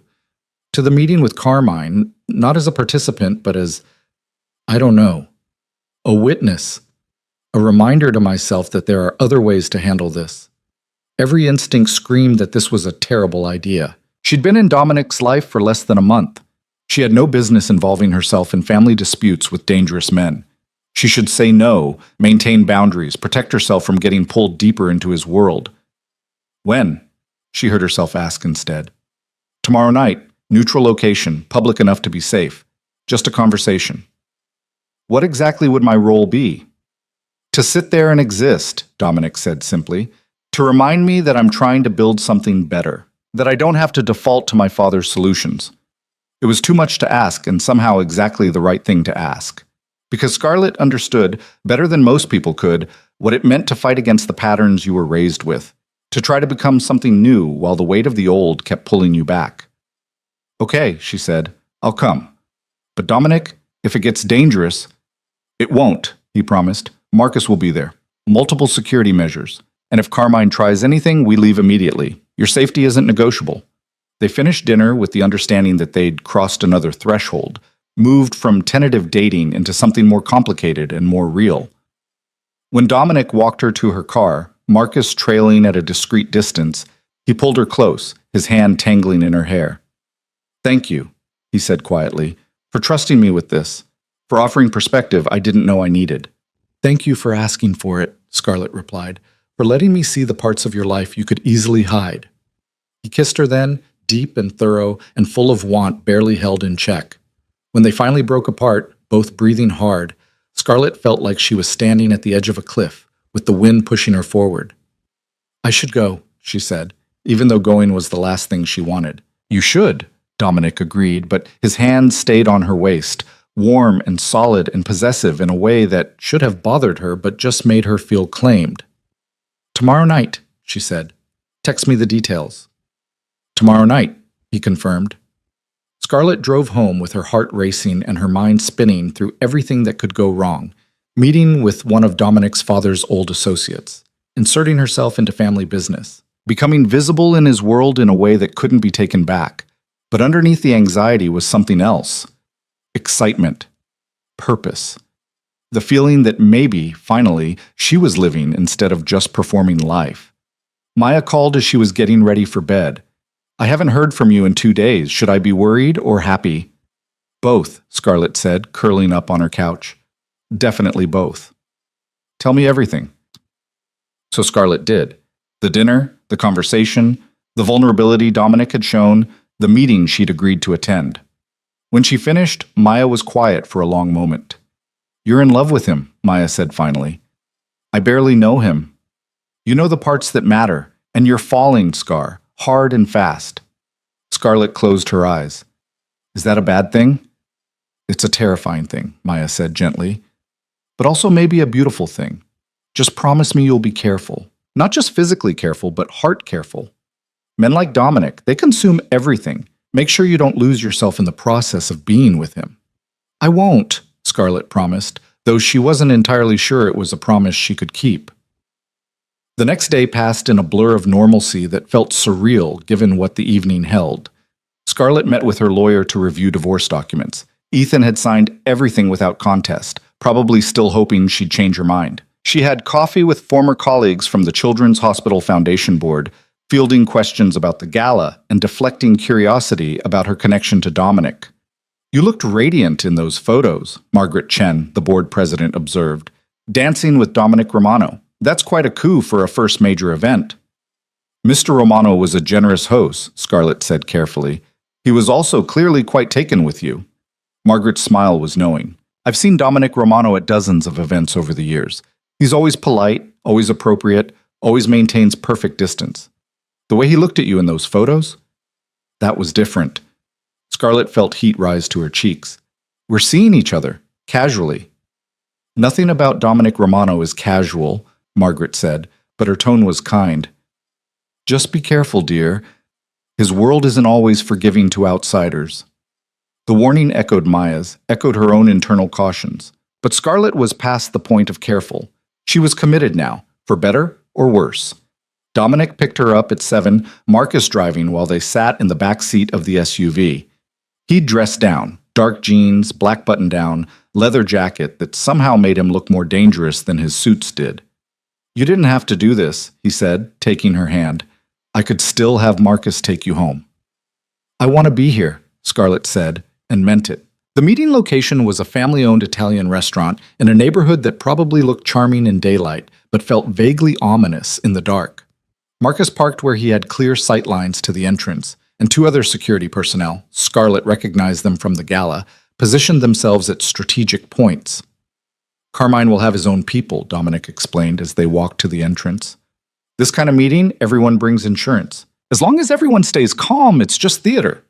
The restaurant's owner greeted Dominic with the kind of deference that suggested long history. He led them to a private room in the back where a man in his 60s sat alone at a table set for 4.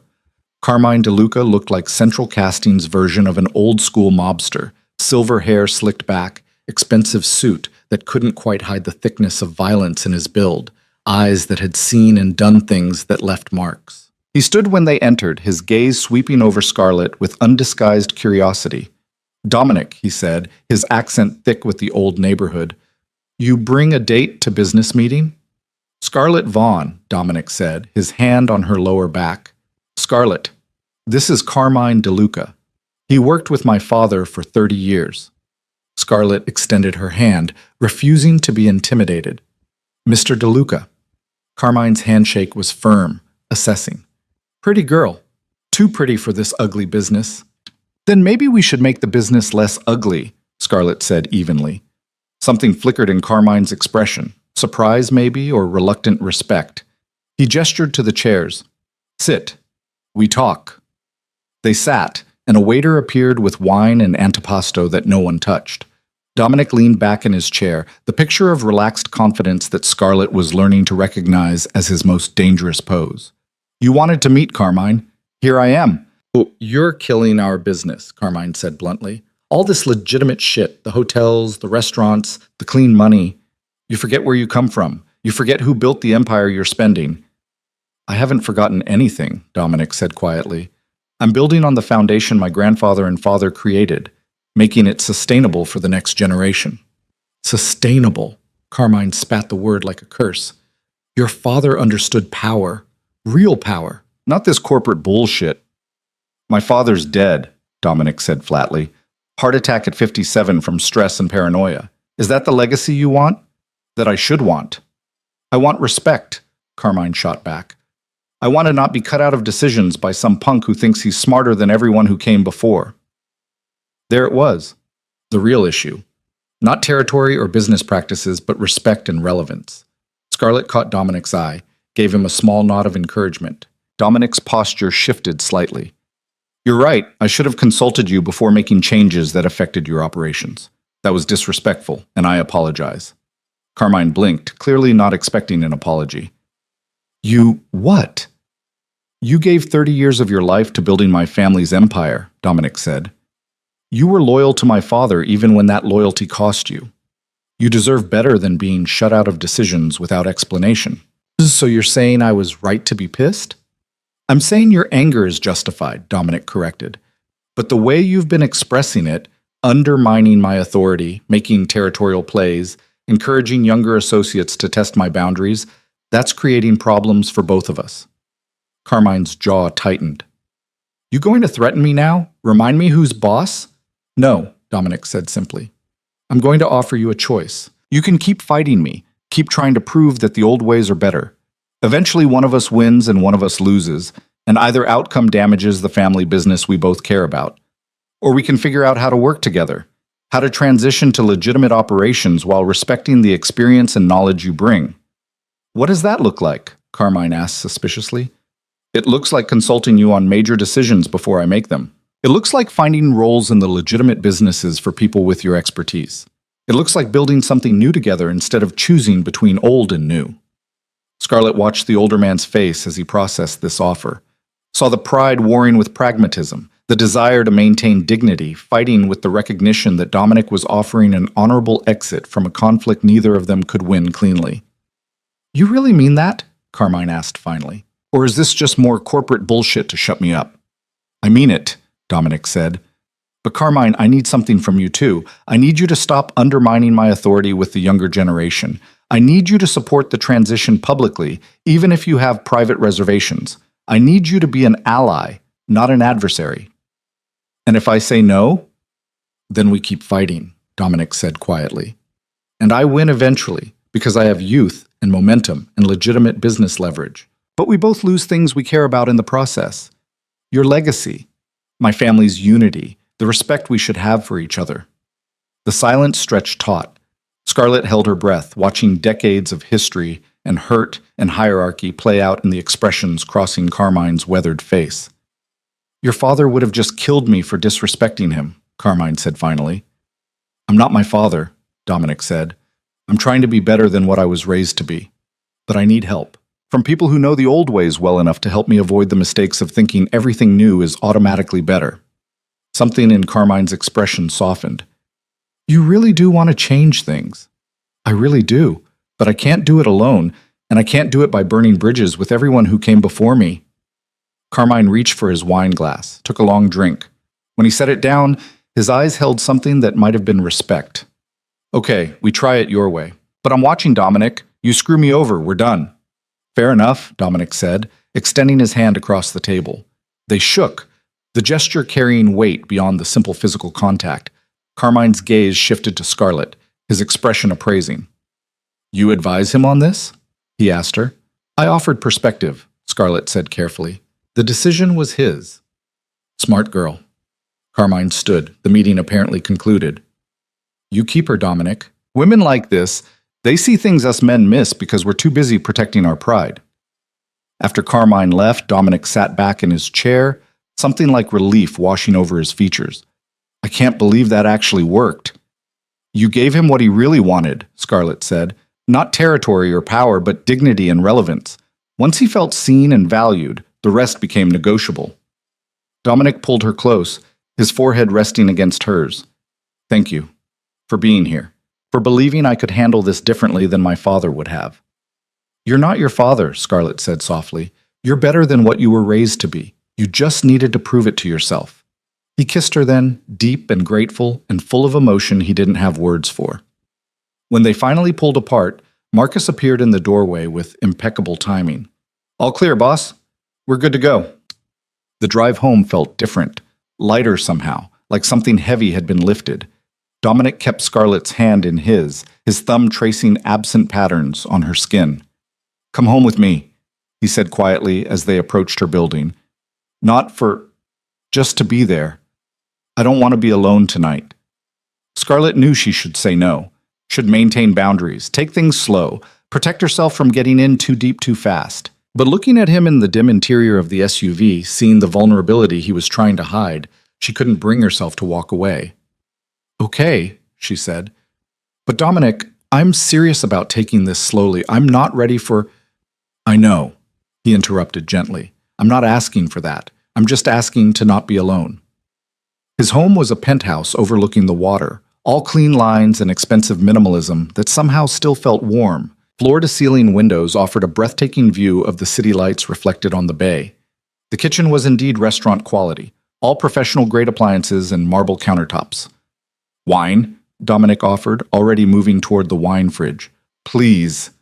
He poured them both generous glasses of red, then gestured toward the balcony.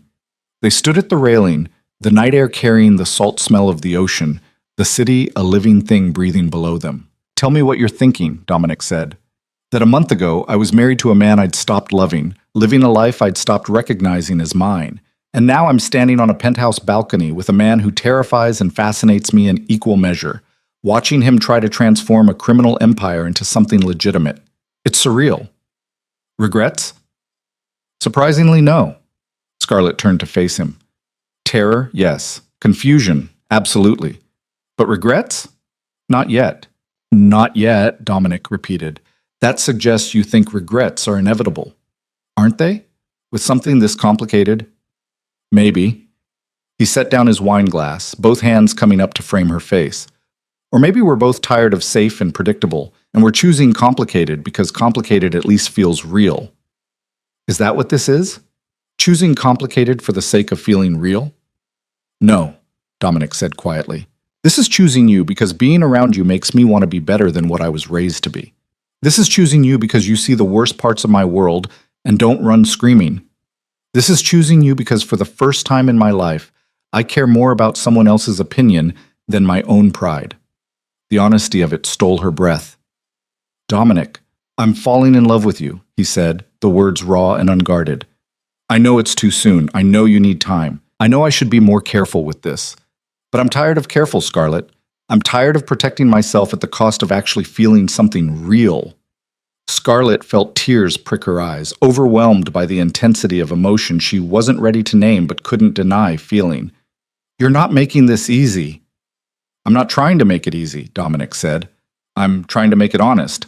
She kissed him because words felt inadequate, because the space between them had become unbearable, because sometimes the only honest response to truth was surrender.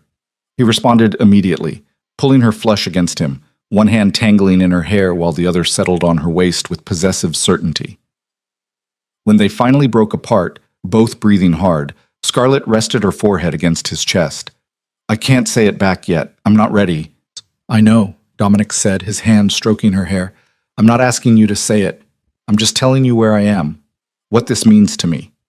They went inside and Dominic gave her clothes to sleep in. A t-shirt that smelled like him, soft pajama pants that she had to roll at the waist. They lay in his bed, Scarlett curled against his side, his arm around her shoulders, and talked until words became too heavy. Scarlett fell asleep feeling safer than she had in years, wrapped in the arms of the most dangerous man she'd ever known, and wondered what that said about who she was becoming. She woke to sunlight streaming through floor-to-ceiling windows and the smell of coffee. Dominic stood in the kitchen, spatula in hand, making what looked like an elaborate breakfast. You cook when you can't sleep, Scarlett said, patting over in bare feet. What's your excuse this morning? Gratitude, Dominic said simply. You stayed. You listened to me confess feelings I probably should have kept to myself. You didn't run. I wanted to do something nice for you. He'd made frittata with fresh vegetables, perfectly crispy bacon, fruit salad, and toast from what was clearly homemade bread. They ate on the balcony, the morning sun warming their skin, the city waking up below them. I need to tell you something, Scarlett said, setting down her fork. Last night, when you said you were falling in love with me, I was terrified, because I felt it too, and feeling it means this is real, and real means it can hurt in ways that staged marriages and comfortable lies never could. Dominic reached across the table, taking her hand. It can also heal in ways that safe choices never could. I know, but Dominic, I need you to understand. I'm not ready to jump into this with both feet. I need time to finish my divorce, to figure out who I am outside of being someone's wife, to make sure this is real and not just me rebounding into something that feels good because it's different from what I had. What are you saying? I'm saying I want to keep seeing you, keep getting to know you, but slowly, without pressure or expectations or timelines. Can you live with that? Dominic was quiet for a moment. Yes, because having you in my life at your pace is better than not having you at all. But Scarlett, I need something from you too. What? Honesty. If you're scared, tell me. If you need space, ask for it. If something I do or say makes you uncomfortable, say so. Don't disappear on me without explanation. Don't make me guess what's happening in your head. I can do that, Scarlett said. Then we have a deal. He lifted her hand to his mouth, pressed a kiss to her knuckles. Slow and honest it is. The moment felt like a promise, and a beginning, fragile but real. And Scarlett let herself hope that maybe, just maybe, she was finally building something worth the risk of falling. The next 3 weeks settled into a rhythm that felt both ordinary and extraordinary. Scarlett finalized her divorce with paperwork signed in sterile conference rooms. Ethan's signature, a formality that ended 5 years with administrative efficiency. She moved out of the apartment they'd shared into a smaller place in a historic neighborhood, filling the space with furniture she actually liked, instead of pieces chosen for their social acceptability. Dominic helped her move, which resulted in Marcus and 2 other security personnel carrying boxes, while Dominic assembled furniture with the focused intensity he brought to everything. Watching him build her bookshelf, sleeves rolled up, and reading instructions with the same attention he probably gave business contracts, Scarlett felt something warm settle in her chest. "You're good at this," she observed, handing him a screwdriver. "My grandmother believed men should know how to build things with their hands," Dominic said, not looking up from the instruction manual. "She said it kept us humble, reminded us that not everything valuable requires violence or money. She sounds like she was an incredible woman. She was the only person my grandfather truly feared," Dominic said with a slight smile, "which tells you everything you need to know about her." They spent evenings together when Dominic's schedule allowed. Quiet dinners at restaurants off the tourist path, cooking together in his professional kitchen, walking along the marina while Marcus maintained discreet distance. Scarlett learned Dominic's tells, the tiny shifts in expression that indicated stress or frustration, or the rare moments when he let his guard down completely. She also learned the reality of dating someone whose life operated in shades of gray. Phone calls in Italian that made his jaw tighten. Meetings that required Marcus to do security sweeps. The constant awareness that people were watching, judging, making assumptions about who she was and what she wanted from Dominic Romano. "You're trending on social media," Maya informed her over coffee one morning, sliding her phone across the table. "Someone photographed you and Dominic at that gallery opening last week. The comments are brutal." Scarlett scrolled through the speculation. Gold digger, trophy girlfriend. Another conquest for the Mafia prince. Women declaring she was using him for money, or that he was using her for legitimacy, or that the whole relationship was a public relations stunt to soften his dangerous reputation. "Does this bother you?" Maya asked carefully. "It should," Scarlett said, setting down the phone. "But honestly, I've spent so many years caring what people think, performing for an imaginary audience. I'm tired of it. Let them speculate. They don't know him, and they don't know me." "That's very evolved of you," Maya said, also slightly terrifying. The Scarlett I knew 6 months ago would have been devastated by this kind of public scrutiny. The Scarlett from 6 months ago was married to a man who was sleeping with someone else and too afraid to admit her life wasn't working, Scarlett said quietly. "I'm trying to be someone braver than that." But the social media attention was minor compared to what came next. Scarlett arrived at her new apartment one evening to find a manila envelope taped to her door. No return address, just her name written in block letters. Inside were photographs. Her leaving Dominic's building early one morning, the 2 of them at dinner, her getting into his car. Surveillance photos taken from distance with telephoto lenses. And a note, typed and unsigned, "You don't know what you're getting into. Walk away while you still can." Her hands shook as she called Dominic, who arrived with Marcus within 20 minutes, his expression thunderous. "How long has this been on your door?" he demanded, examining the envelope with gloved hands. "I don't know. I've been out all day." Marcus was already on his phone, coordinating with building security to pull footage. Dominic pulled Scarlett into his arms, his body rigid with barely controlled fury. "This is my fault," he said against her hair. "I should have anticipated this. Should have increased your security detail." "I don't want a security detail," Scarlett protested. "I just want to live my life." "Someone is watching you, Scarlett. Taking photographs, tracking your movements. That's not paranoia, that's documented threat." Marcus returned, his expression grim. "No cameras in this hallway. Building security is minimal. Whoever left this knew how to avoid being seen." "Who would do this?" Scarlett asked, trying to keep the fear out of her voice. "Could be anyone," Dominic said tightly. "Rival families sending a message. Someone who wants to destabilize my transition to legitimate business. An enemy of my father's using you to get to me. The list is unfortunately long." "Or it could be someone who genuinely thinks they're protecting me," Scarlett pointed out. "Warning me away from danger. Either way, you're not staying here tonight," Dominic said with finality. "Pack a bag. You're coming to my place where security is actually adequate." Scarlett wanted to argue. to insist on her independence and autonomy. But the photographs had shaken her more than she wanted to admit. The idea that someone had been watching her, following her, documenting her movements without her knowledge made her skin crawl. Okay, she agreed, but just for tonight. Tomorrow we figure out an actual solution that doesn't involve me hiding in your penthouse. The actual solution turned out to be Marcus assigning one of his team to conduct security sweeps of Scarlett's building and installing a camera system in her hallway. Dominic wanted her to move into his place permanently, but Scarlett held firm on maintaining her own space.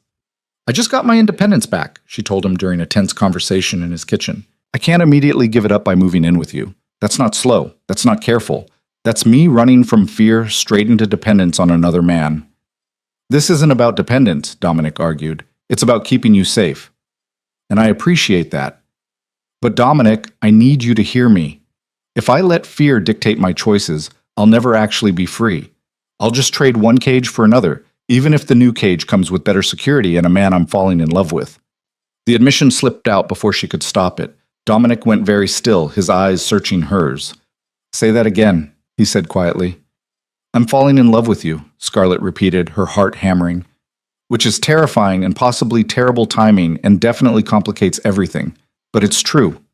And because it's true, I need to do this right. I need to maintain my own space, my own identity, my own life that exists separately from being your girlfriend. Dominic crossed the kitchen in 2 strides, pulling her into a kiss that tasted like relief and want, and promises neither of them were quite ready to make explicit. When they broke apart, he rested his forehead against hers. Okay, he said. We do it your way. But you keep the security system. You check in when you get home, and if anything else happens, anything, you tell me immediately. Deal, Scarlett agreed. The photograph stopped, but the sense of being watched didn't entirely fade. Scarlett found herself checking over her shoulder, noticing cars that seemed to appear too frequently, cataloging faces and crowds. It was exhausting and infuriating, and a stark reminder that choosing Dominic meant choosing a life with complications she was still learning to navigate. But there were good things too. Dominic introduced her to his brothers at a family dinner that was simultaneously warm and slightly terrifying. Antonio, the oldest, ran several of the family's legitimate hotel properties with ruthless efficiency. Luca, the middle brother, handled restaurant operations and had their grandmother's talent for cooking. So you're the one who's got Nico cooking at 3 a.m. and smiling like an idiot, Antonio said, shaking Scarlett's hand with a grip that tested her resolve not to wince. Nico, Scarlett repeated, glancing at Dominic. Family nickname, he said with a slight grimace. My mother refused to call me Dominic because it was too formal. It's good to see him happy, Luca added, his assessment more gentle than Antonio's aggressive charm. He's been alone too long, carrying too much. The dinner was loud and chaotic, filled with arguing in Italian and English, multiple courses that kept appearing from the kitchen, children running between rooms while the adults debated everything from politics to the proper way to make carbonara. Dominic's mother, Elena, held court at the head of the table, an elegant woman in her 60s who assessed Scarlett with sharp eyes. You're the event planner, Elena said, not quite a question. Yes, ma'am, Scarlett confirmed, the one who saved the charity gala when that reporter tried to make trouble. I just did my job. You protected my son's reputation in front of 300 influential people, Elena corrected. That's not just doing a job. That's choosing to stand beside him when it would have been easier to step back. The observation was weighted with meaning Scarlett only partially understood. He's worth standing beside. Elena's expression softened almost imperceptibly. My husband, Dominic's father, was a hard man. Violent, unforgiving. He built an empire on fear and it killed him before he turned 60. Dominic is trying to be different, to build something that won't destroy him the way it destroyed Marco. But that transformation requires courage from everyone around him. I'm not sure I'm that courageous, Scarlett admitted. You're here, Elena said simply. Knowing what you know about our family, about the life Dominic comes from, that's courage enough. After dinner, Dominic found Scarlett on the back patio, escaping the noise for a moment of quiet. He handed her a glass of wine and settled beside her on the bench. That was intense, Scarlett said. That was my family on good behavior, Dominic corrected with dry humor. You should see us when we're actually arguing about something important. Your mother is formidable. She held my father's empire together when he was too busy being brutal to be strategic, Dominic said. She's the reason we survived the transition when he died, the reason I had space to start changing how we operate. She loves you, Scarlett observed. All of you. It's in every word she speaks, every look she gives. She does, Dominic agreed, fiercely, completely, in ways my father never quite managed. He turned to face her fully. What did she say to you before dinner? That you're trying to be different from your father, that it requires courage from everyone around you. And are you feeling courageous? Scarlett considered the question honestly. Some days. Other days I'm terrified I'm making a huge mistake. But even on the terrified days, I don't want to walk away. So maybe that's courage. Or maybe it's just stubbornness. Either way, I'm grateful for it, Dominic said, pulling her close. They sat in comfortable silence, the sounds of his family drifting through the open windows, laughter and arguing, and the particular chaos of people who loved each other deeply enough to forgive almost anything. Scarlett felt something shift inside her, a recognition that this was what she'd been missing in her marriage to Ethan. Not perfection or polish, but genuine connection, messy, complicated, real. The peace lasted exactly 3 more days before everything shattered. Scarlett was leaving the meeting with the Children's Hospital Foundation when she noticed the car, a dark sedan with tinted windows, idling across the street. When she walked toward her own car, the sedan's passenger window rolled down. "Ms. Vaughn," a man's voice called. "We need to talk." Every instinct screamed at her to run, to call Marcus, to get somewhere public and safe. But curiosity and the reckless bravery that Dominic kept inspiring made her approach the car, staying far enough back that she could bolt if necessary. "Who are you?" she asked. "Agent John Chen, FBI." He held up credentials that looked official, though Scarlett had no idea how to verify their authenticity. "I need to speak with you about Dominic Romano." "Then speak to him directly. I'm not discussing him with strangers in parking lots." "We've tried speaking to Mr. Romano," Agent Chen said with dry humor. "He has very good lawyers who prevent us from having productive conversations. But you, Ms. Vaughn, you're not protected by those same lawyers. You're just a civilian who's gotten involved with a dangerous man, probably without understanding the full scope of his activities." "I'm also a civilian who knows better than to talk to federal agents without legal representation," Scarlett said coldly. "If you have questions for me, contact my attorney and schedule a proper meeting." "We're building a case against the Romano family," Chen said, abandoning the friendly approach for blunt intimidation. "Money laundering, racketeering, conspiracy charges that go back decades. Right now, you're just a girlfriend. But if you become more involved, if you start helping him hide assets or provide alibis or participate in any way, you become an accessory. You could face charges yourself." The threat was clear and carefully calibrated. Scarlett felt her heart rate spike, but she kept her voice steady. "Are you threatening me, Agent Chen?" "I'm warning you," he corrected. "Walk away from Dominic Romano while you still can, before you're in too deep to extract yourself without consequences." "Thank you for the warning," Scarlett said with icy politeness. "Now if you'll excuse me, I have places to be." She walked to her car with measured steps, refusing to show fear or urgency. Only when she was safely inside with the doors locked did she allow herself to shake. She called Dominic immediately. "I just got approached by an FBI agent in the hospital parking lot." The silence on the other end was thunderous. Then, very quietly, "What did he say?" Scarlett repeated the conversation verbatim, her lawyer training kicking in to recall exact phrasing and implications. When she finished, Dominic's voice was tight with controlled fury. "Where are you now?" "Still in the parking lot." "Stay there. Marcus is 10 minutes away. He'll follow you to my office. We need to talk to my lawyers immediately." The next 2 hours were a blur of legal consultations. Marcus and another security specialist reviewing parking lot footage that showed the FBI vehicle, but not much else useful, and Dominic making phone calls in Italian that sounded increasingly frustrated. "They're escalating," his lawyer, a sharp woman named Victoria Cross, explained. "The approach in a parking lot is designed to intimidate you without the formal process of an interview request. They're hoping you'll panic and provide information voluntarily." "What kind of information?" Scarlett asked.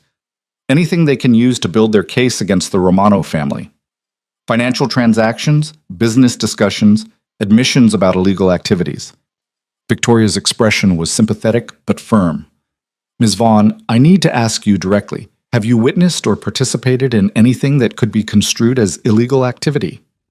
"No," Scarlett said honestly. I planned a charity gala. I've attended family dinners and business meetings about legitimate hotel and restaurant operations. I've seen nothing illegal. Good. Then here's what you need to know. You have no obligation to speak with the FBI without legal representation. If they approach you again, you politely decline to answer questions and immediately contact me. Do not try to defend Dominic. Do not try to explain anything. Do not let them convince you that cooperation will help. Because it won't help, Scarlett guessed. Because anything you say can be twisted to fit their narrative, Victoria corrected. The FBI has been investigating the Romano family for years. They know Dominic is transitioning to legitimate business, which actually makes him more dangerous to them. Harder to prosecute, but still connected enough to potentially provide evidence against others in the organization. You represent a potential pressure point. After the lawyers left, Scarlett found Dominic standing at his office windows, his posture rigid with tension. She crossed to him, sliding her arms around his waist from behind. "Talk to me," she said quietly. "I'm putting you in danger," Dominic said, his voice raw. "The photographs, the FBI, the constant scrutiny. This is exactly what I was afraid of when I told you about my world. You deserve better than being treated as leverage against me." "I deserve to make my own choices about acceptable risk," Scarlett corrected. "And I choose this. I choose you, even with the complications." Dominic turned in her arms, his hands coming up to frame her face. "You could walk away. The FBI is giving you a clear exit. Take it, and you go back to your normal life, safe, uncomplicated. And alone," Scarlett added, "living half a life again, avoiding risk and real feeling because it's safer that way." She met his eyes steadily. "I didn't walk away from my marriage to Ethan just to retreat back into safety and pretense. I walked away to find something real. And this, with you, is the most real thing I've felt in years." "Even knowing the FBI is building a case that they might try to use you against me?" "They can try," Scarlett said with more confidence than she felt. "But I know a few things about not being manipulated by powerful people. I spent 5 years being married to a lawyer who tried to make me feel small and grateful for his attention. I'm done letting other people's agendas dictate my choices." Something fierce and possessive flashed in Dominic's eyes. He kissed her hard, desperate, like he was trying to convince himself she was real and choosing to stay. When they broke apart, both breathing hard, he rested his forehead against hers. "I love you," he said. "I know we're supposed to be taking this slow, but I need you to know I am completely, irrevocably in love with you." "I love you too," Scarlett whispered, the admission feeling both terrifying and inevitable, which is probably terrible timing given that the FBI just threatened me, but it's true. Dominic laughed, the sound surprised and genuine. "Terrible timing seems to be our specialty." They stood wrapped in each other while the city glittered below them, both understanding that they'd crossed another threshold. The FBI's involvement changed everything and nothing. The risk was real now, documented and official. But so was what they felt for each other, and Scarlett refused to let fear dictate surrender. "What happens next?" she asked. "We prepare for the fact that they'll keep coming," Dominic said. "Victoria will file formal complaints about the parking lot approach. We'll document everything, build our own case for harassment if necessary. And we'll be careful about what we discuss in public, about who might be listening, about keeping you as separate from actual business operations as possible." "That sounds exhausting." "It is," Dominic agreed. "Welcome to my world." But even as he said it, his arms tightened around her, and Scarlett understood that this was the bargain they were making. Risk and reality in exchange for genuine connection. Danger and scrutiny in exchange for love that didn't require performance or pretense. She thought about the woman she'd been 6 months ago, standing outside hotel room 412, watching her marriage die in silence. That woman would have been terrified of this moment, of the FBI and the danger and the complications. This woman, the one who'd walked away from safety, who'd built something extraordinary in 2 weeks, who'd learned to trust her own strength, this woman looked at the challenges ahead and felt ready. Not fearless, not naive about the risks, but ready to face them for something worth fighting for.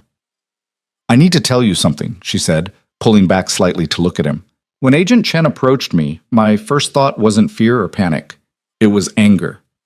Fury that someone thought they could use me as leverage against you, that they saw me as weak or manipulable." "You're the furthest thing from weak," Dominic said. "I know that now," Scarlett said, "but I didn't always. I let Ethan make me feel small for years. I let social expectations and fear of judgment dictate my choices. But standing in that parking lot, listening to a federal agent try to scare me into abandoning you, I realized something. I'm done being afraid. I'm done letting other people's fear or disapproval or threats determine my path. That's a dangerous realization, Dominic observed. Maybe, Scarlett agreed, but it's also freeing. For the first time in my adult life, I feel like I'm actually choosing my own destiny, instead of just accepting the one other people think I should have. Dominic kissed her forehead, soft and reverent. Then we face whatever comes together. The FBI, the scrutiny, the dangers I can't entirely protect you from. All of it. Together, Scarlett confirmed. They ordered dinner from Dominic's favorite Italian place and ate on his balcony, talking about everything and nothing. Future plans and past regrets. Dreams deferred and hopes rekindled. The conversation flowed easy and natural, punctuated by laughter and comfortable silence, and Scarlett felt the last of her reservations dissolve. This was real. This was worth the risk. And whatever came next, she would face it with her eyes open and her heart finally willing to be vulnerable. When her phone buzzed with a text from Maya asking if she was okay, apparently the social media gossip mills had somehow gotten wind of the FBI involvement. Scarlett typed back a response that felt like truth. I'm better than okay. I'm finally living instead of just surviving. Dominic read over her shoulder and smiled. Your friend is worried about you. My friend has been worried about me for years, Scarlett said. But for the first time, I think those worries are actually unfounded. I'm not the same person who needed protecting anymore. No, Dominic agreed, pulling her close. You're the woman who protected me at that gala, who negotiated peace with Carmine when violence would have been easier, who faced down the FBI in a parking lot and came out angry instead of afraid. You're extraordinary, Scarlett Vaughn, and I'm the luckiest man alive that you chose to be extraordinary with me. Later, lying in his bed with the city lights painting patterns on the ceiling, Scarlett felt peace settle over her. Not the false peace of avoidance or denial, but the real peace of acceptance. She'd chosen this path knowing the risks. She'd chosen Dominic knowing his world was complicated and dangerous, and would never be entirely safe. But safe had never made her happy. Safe had been a cage gilded with social acceptance and empty promises. This, dangerous, complicated, real, this made her feel alive. And that, Scarlett thought as sleep pulled her under, was worth every risk she'd taken and every challenge still to come. The FBI's next move came 2 weeks later, but not in the way anyone expected. Scarlett was at a Children's Hospital Foundation board meeting. When Victoria called, her voice tight with controlled urgency. They've subpoenaed you to testify before a grand jury. They're investigating financial irregularities in several of Dominic's hotel acquisitions. They want you to provide testimony about your knowledge of his business practices. Scarlett's stomach dropped. Around her, the board members continued discussing fundraising targets, oblivious to the bomb that had just detonated in her life. She excused herself quietly and stepped into the hallway. When? She asked. 3 weeks. I'm filing a motion to quash the subpoena, but Scarlett, I need you to be realistic. They have the right to call witnesses. Unless you're claiming spousal privilege, which you can't because you're not married, there's limited legal ground to prevent your testimony. What happens if I refuse? Contempt charges. Possible jail time. Victoria's tone was sympathetic but firm. This isn't a voluntary interview you can decline. This is a legal summons. Scarlett leaned against the wall, her mind racing. What do they think I know? That's the question. Either they genuinely believe you have information about illegal activity, or they're using the grand jury subpoena to pressure Dominic. Make him choose between protecting you and protecting himself. That's not a choice he should have to make, Scarlett said quietly. Then we prepare you to testify truthfully without providing information they can weaponize, Victoria said. I'll send you a prep schedule. Clear your calendar for the next 2 weeks. We have work to do. Dominic was in Chicago for business meetings when Scarlett called him. She heard the exact moment the news registered, a sharp intake of breath, then silence, heavy with implications. I'm coming home, he said finally. Your meetings can wait. This can't. His voice was steel-wrapped in concern. Scarlett, I need you to listen to me very carefully. Whatever Victoria tells you to do, you do exactly that. You don't try to protect me. You don't lie for me. You answer every question truthfully and let the chips fall where they may. Dominic? I mean it, he interrupted. I won't let you perjure yourself or risk contempt charges trying to shield me. If they ask about my business, you tell them what you know. If they ask about our relationship, you tell the truth. I'll handle the consequences." The fact that he was willing to accept those consequences rather than ask her to lie told Scarlett everything she needed to know about his character. But it also terrified her because the truth was she didn't actually know much about his business operations. And admitting that ignorance might make her look either complicit or willfully blind. The next 2 weeks were brutal. Victoria drilled her on grand jury procedures, on how to answer questions precisely without volunteering extra information, on the difference between "I don't know" and "I don't recall." They reviewed every interaction Scarlett had witnessed between Dominic and business associates, every conversation about hotel acquisitions and financial transactions, building a timeline of her actual knowledge versus speculation or assumption. "The key," Victoria explained, "is that you only testify to what you personally witnessed or heard, not what you think happened, not what Dominic might have told you in private, just your direct, first-hand knowledge." "Which is almost nothing," Scarlett said, frustration bleeding into her voice. "I planned one event. I've attended family dinners and gone to restaurants. I haven't been in business meetings, or reviewed financial documents, or witnessed anything actually illegal." "Then that's what you tell them," Victoria said. "The prosecutor will try to make your lack of knowledge seem suspicious, like you're deliberately avoiding the truth. Don't let them rattle you. Just calmly, consistently repeat what you do and don't know." Dominic, to his credit, gave her space to prepare while making sure she knew he was there if she needed him. He sent flowers to her apartment with notes that made her smile. He had food delivered when Victoria's prep sessions ran late. He called every night just to hear her voice, never pressuring her to discuss the testimony, just offering comfort and normalcy. "I miss you," she told him one night, exhausted from another 8-hour prep session. "I'm right here," Dominic said softly. "Always. No matter what happens with the grand jury. What if they indict you? Then my lawyers fight it. That's what they're paid excessive amounts of money to do." He paused. "Scarlett, I need you to understand something. Whatever happens with this investigation, it's not your fault. You didn't cause it by being with me. The FBI has been building this case for years, long before I met you. But they're using me as leverage." "They're trying to," Dominic corrected. "Whether they succeed depends on how we respond. And we respond by telling the truth and trusting that the truth, that my businesses are increasingly legitimate, that I'm transitioning away from my family's criminal past, will be evident." The night before her grand jury testimony, Scarlett couldn't sleep. She stood on her apartment balcony at 2 a.m., watching the city breathe and glow, thinking about the woman she'd been when this all started. The woman who'd stood outside hotel room 412 and watched her marriage die. That woman had been afraid of risk, of judgment, of choosing wrong and facing consequences. This woman, the one who'd testify under oath tomorrow about her relationship with a man whose family was connected to organized crime. This woman had learned that some risks were worth taking, that living authentically meant accepting consequences, that love didn't require certainty, just courage. Her phone buzzed. Dominic, unable to sleep either. "Whatever happens tomorrow, I love you. That doesn't change." She typed back, "I love you too. See you on the other side of this." The grand jury room was smaller than Scarlett expected, filled with ordinary-looking people who'd been randomly selected for civic duty and probably had no idea they'd be hearing testimony about organized crime. The prosecutor, a woman in her 40s named Sarah Mitchell, had the tired eyes of someone who'd spent years fighting battles that never quite ended in victory. "Ms. Vaughn," she began after the preliminary oath and identification questions, "how did you meet Dominic Romano?" Scarlett took a breath and began. She told the truth about the charity gala, about being hired as event director, about the professional relationship that had evolved into something personal. She answered questions about what she'd witnessed at family dinners, which was nothing more incriminating than arguments about restaurant recipes and who owed whom money from a poker game. "Did Mr. Romano ever discuss his family's criminal activities with you?" Mitchell asked. "He discussed his family's history," Scarlett said carefully.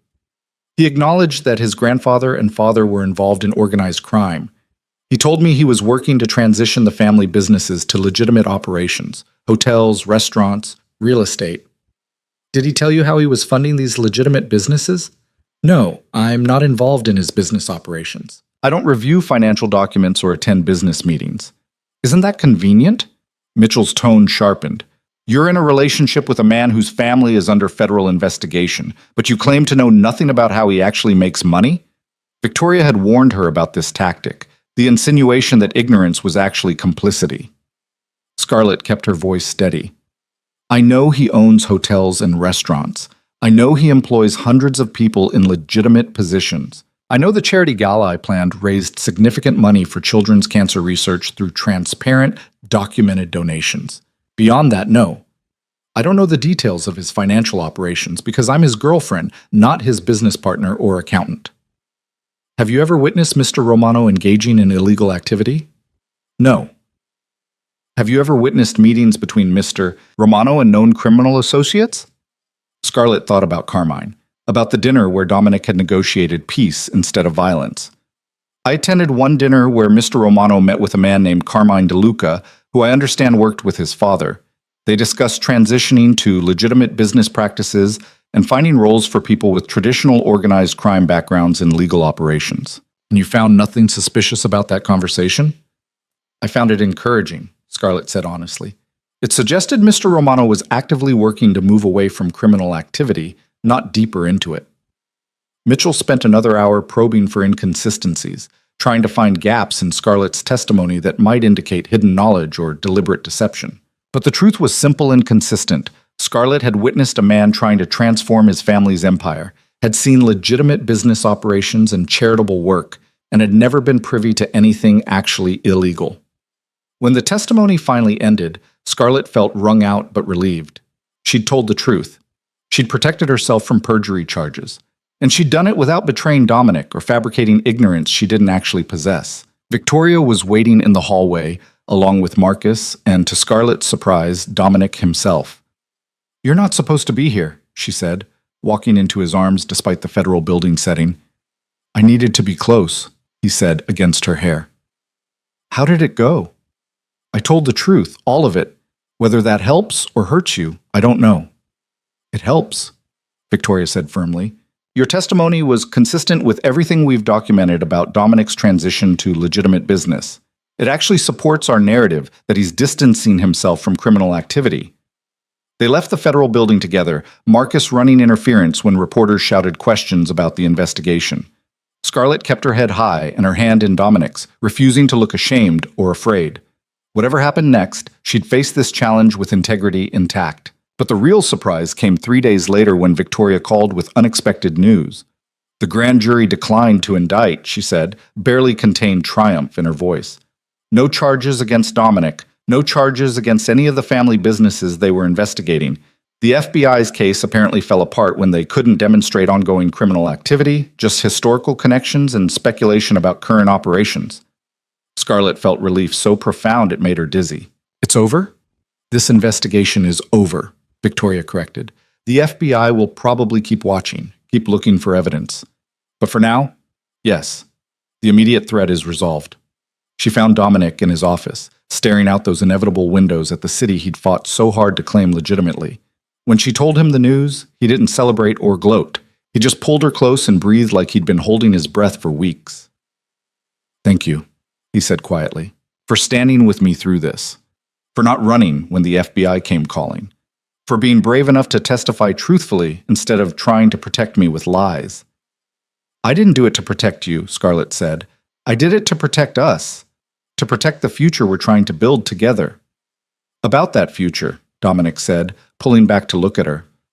I have something I need to ask you, something I probably should have waited to ask, but recent events have reminded me that tomorrow isn't guaranteed. He reached into his desk drawer and pulled out a small velvet box. Scarlett's heart stopped.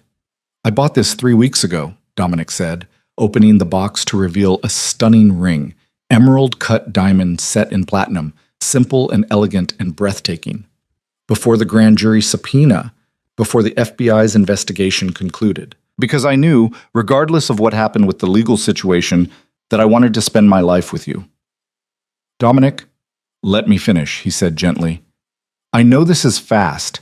I know we've only been together for a few months. I know conventional wisdom says we should wait longer. Make sure this is real and not just intensity mistaken for love. But Scarlett, I have never been more certain of anything in my life. You make me want to be better than what I was raised to be. You see the man I'm trying to become instead of just the criminal legacy I'm trying to escape. And I don't want to waste time being cautious when I could be building a life with you." Scarlett felt tears streaming down her face, overwhelmed by the enormity of what he was offering. Marriage, partnership, a future built on truth and choice instead of performance and obligation. "This isn't pressure," Dominic continued. "If you need more time, if you want to wait until your divorce is further in the past, if you want to date longer before making this commitment, I understand. The ring isn't a demand, it's a promise. That I'm here, that I'm yours, that whenever you're ready, I'll be waiting." "I don't want you to wait," Scarlett said, her voice shaking with emotion. "I don't want to be cautious anymore. I spent too many years being careful, and it got me a marriage that was dying before I even noticed. With you, I feel alive, challenged, seen. And yes, it's fast and probably crazy, and definitely not what any rational person would advise. But I don't care about rational anymore. I care about real, and this is the most real thing I've ever felt." "Is that a yes?" Dominic asked, hope and vulnerability mixing in his expression. "That's a yes," Scarlett confirmed. "Yes, I'll marry you. Yes, I'll build this crazy, complicated, beautiful life with you. Yes to all of it." He slipped the ring on her finger, and it fit perfectly, like it had been made for her. Then he kissed her with a joy so pure it made her laugh against his mouth, and Scarlett felt every last piece of her old life fall away. She wasn't the woman who'd stood outside hotel room 412 anymore. She wasn't even the woman who'd planned a charity gala to prove her worth. She was Scarlett Vaughn, soon to be Scarlett Romano, and she was finally, completely herself. The wedding happened 6 months later in the private gardens of Dominic's estate, the same place where he'd first told her he loved her. Scarlett wore ivory silk that Maya had helped her choose, simple and elegant, and nothing like the elaborate dress she'd worn for her first wedding. This time, she wasn't performing for cameras or trying to meet expectations. She was just a woman marrying the man she loved. Maya stood as her maid of honor, tears streaming down her face as she adjusted Scarlett's veil. "I can't believe this is happening. 6 months ago, you were crying in my guest room about your divorce. Now you're marrying a man who looks at you like you hung the moon." "I can't believe it either," Scarlett admitted. "But Maya, I've never been more certain of anything." The ceremony was small, just family and close friends, people who knew the real story behind the headlines and gossip. Dominic's mother cried through the entire service. His brothers stood as groomsmen, both looking vaguely emotional despite their attempts at stoicism. Carmine sat in the front row, nodding approval like he'd personally orchestrated the whole relationship. When Dominic saw Scarlett walking down the aisle, his expression broke open with something so raw and genuine it made her stumble. Marcus, standing next to him as best man, steadied him with a hand on his shoulder, and Scarlett heard him whisper something that made Dominic laugh and wipe his eyes. The vows they'd written themselves were simple and honest, promises to choose each other daily, to face challenges together, to build something better than what they'd each come from. When Dominic slipped the wedding band next to her engagement ring, his hands shook slightly, and Scarlett loved him even more for that visible emotion. "I love you," he whispered, just for her. "Thank you for choosing me, for seeing past the reputation to the man underneath, for being brave enough to build this life with me." "I love you too," Scarlett whispered back. "Thank you for showing me that real love doesn't require performance or perfection, just honesty and courage." The reception was everything the gala had been, and nothing like it at the same time. Same beautiful venue, same attention to detail, but this time Scarlett wasn't working. She was celebrating. She danced with Dominic under string lights that turned the garden magical. She laughed with Maya and traded stories with Dominic's brothers, and accepted Elena's tearful embrace when his mother pulled her aside. "You're good for him," Elena said. "You make him remember that there's more to life than business and obligation. You make him happy." "He makes me happy too," Scarlett said. "He makes me brave." As the evening wore down and guests began departing, Scarlett found herself back on the balcony where they'd had so many important conversations. Dominic joined her, his jacket discarded and tie loosened, looking more relaxed than she'd ever seen him. "What are you thinking?" he asked, sliding an arm around her waist. "That a year ago, I was trapped in a marriage that was slowly killing who I actually was. And now I'm married to a man who makes me feel more myself than I've ever been. It's surreal." "Good surreal or bad surreal?" "The best surreal," Scarlett said, turning to face him. "Dominic, I need to tell you something. When I walked out of that hotel room after finding Ethan, I felt free for the first time in years. But I also felt lost. Like I'd been playing a role for so long, I didn't know who I actually was underneath the performance. These past months with you, they've been about discovering that person. The woman who's brave enough to face FBI interrogations and strong enough to stand beside you without losing herself. I like who I am with you. I like who we are together. I like who we are together too, Dominic said softly. And Scarlett, we're just getting started, building the foundation for something that will last, something real and true and worth every risk we took to find each other. They stood wrapped in each other as the party wound down below them, the garden slowly emptying of guests until only family remained.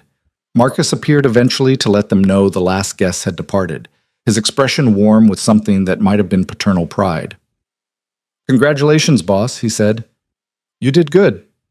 "We did good," Dominic corrected, his hand finding Scarlett's. "All of us, building something better than what came before." Later, alone in the master suite of Dominic's estate, Scarlett stood at the window looking out at the ocean stretching dark and endless under the stars.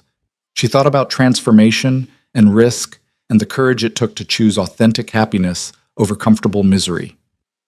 She thought about the woman in hotel room 412, the one who'd walked away from betrayal with her dignity intact, but her heart still locked away. That woman had been afraid to want anything too much, afraid that desire itself was dangerous.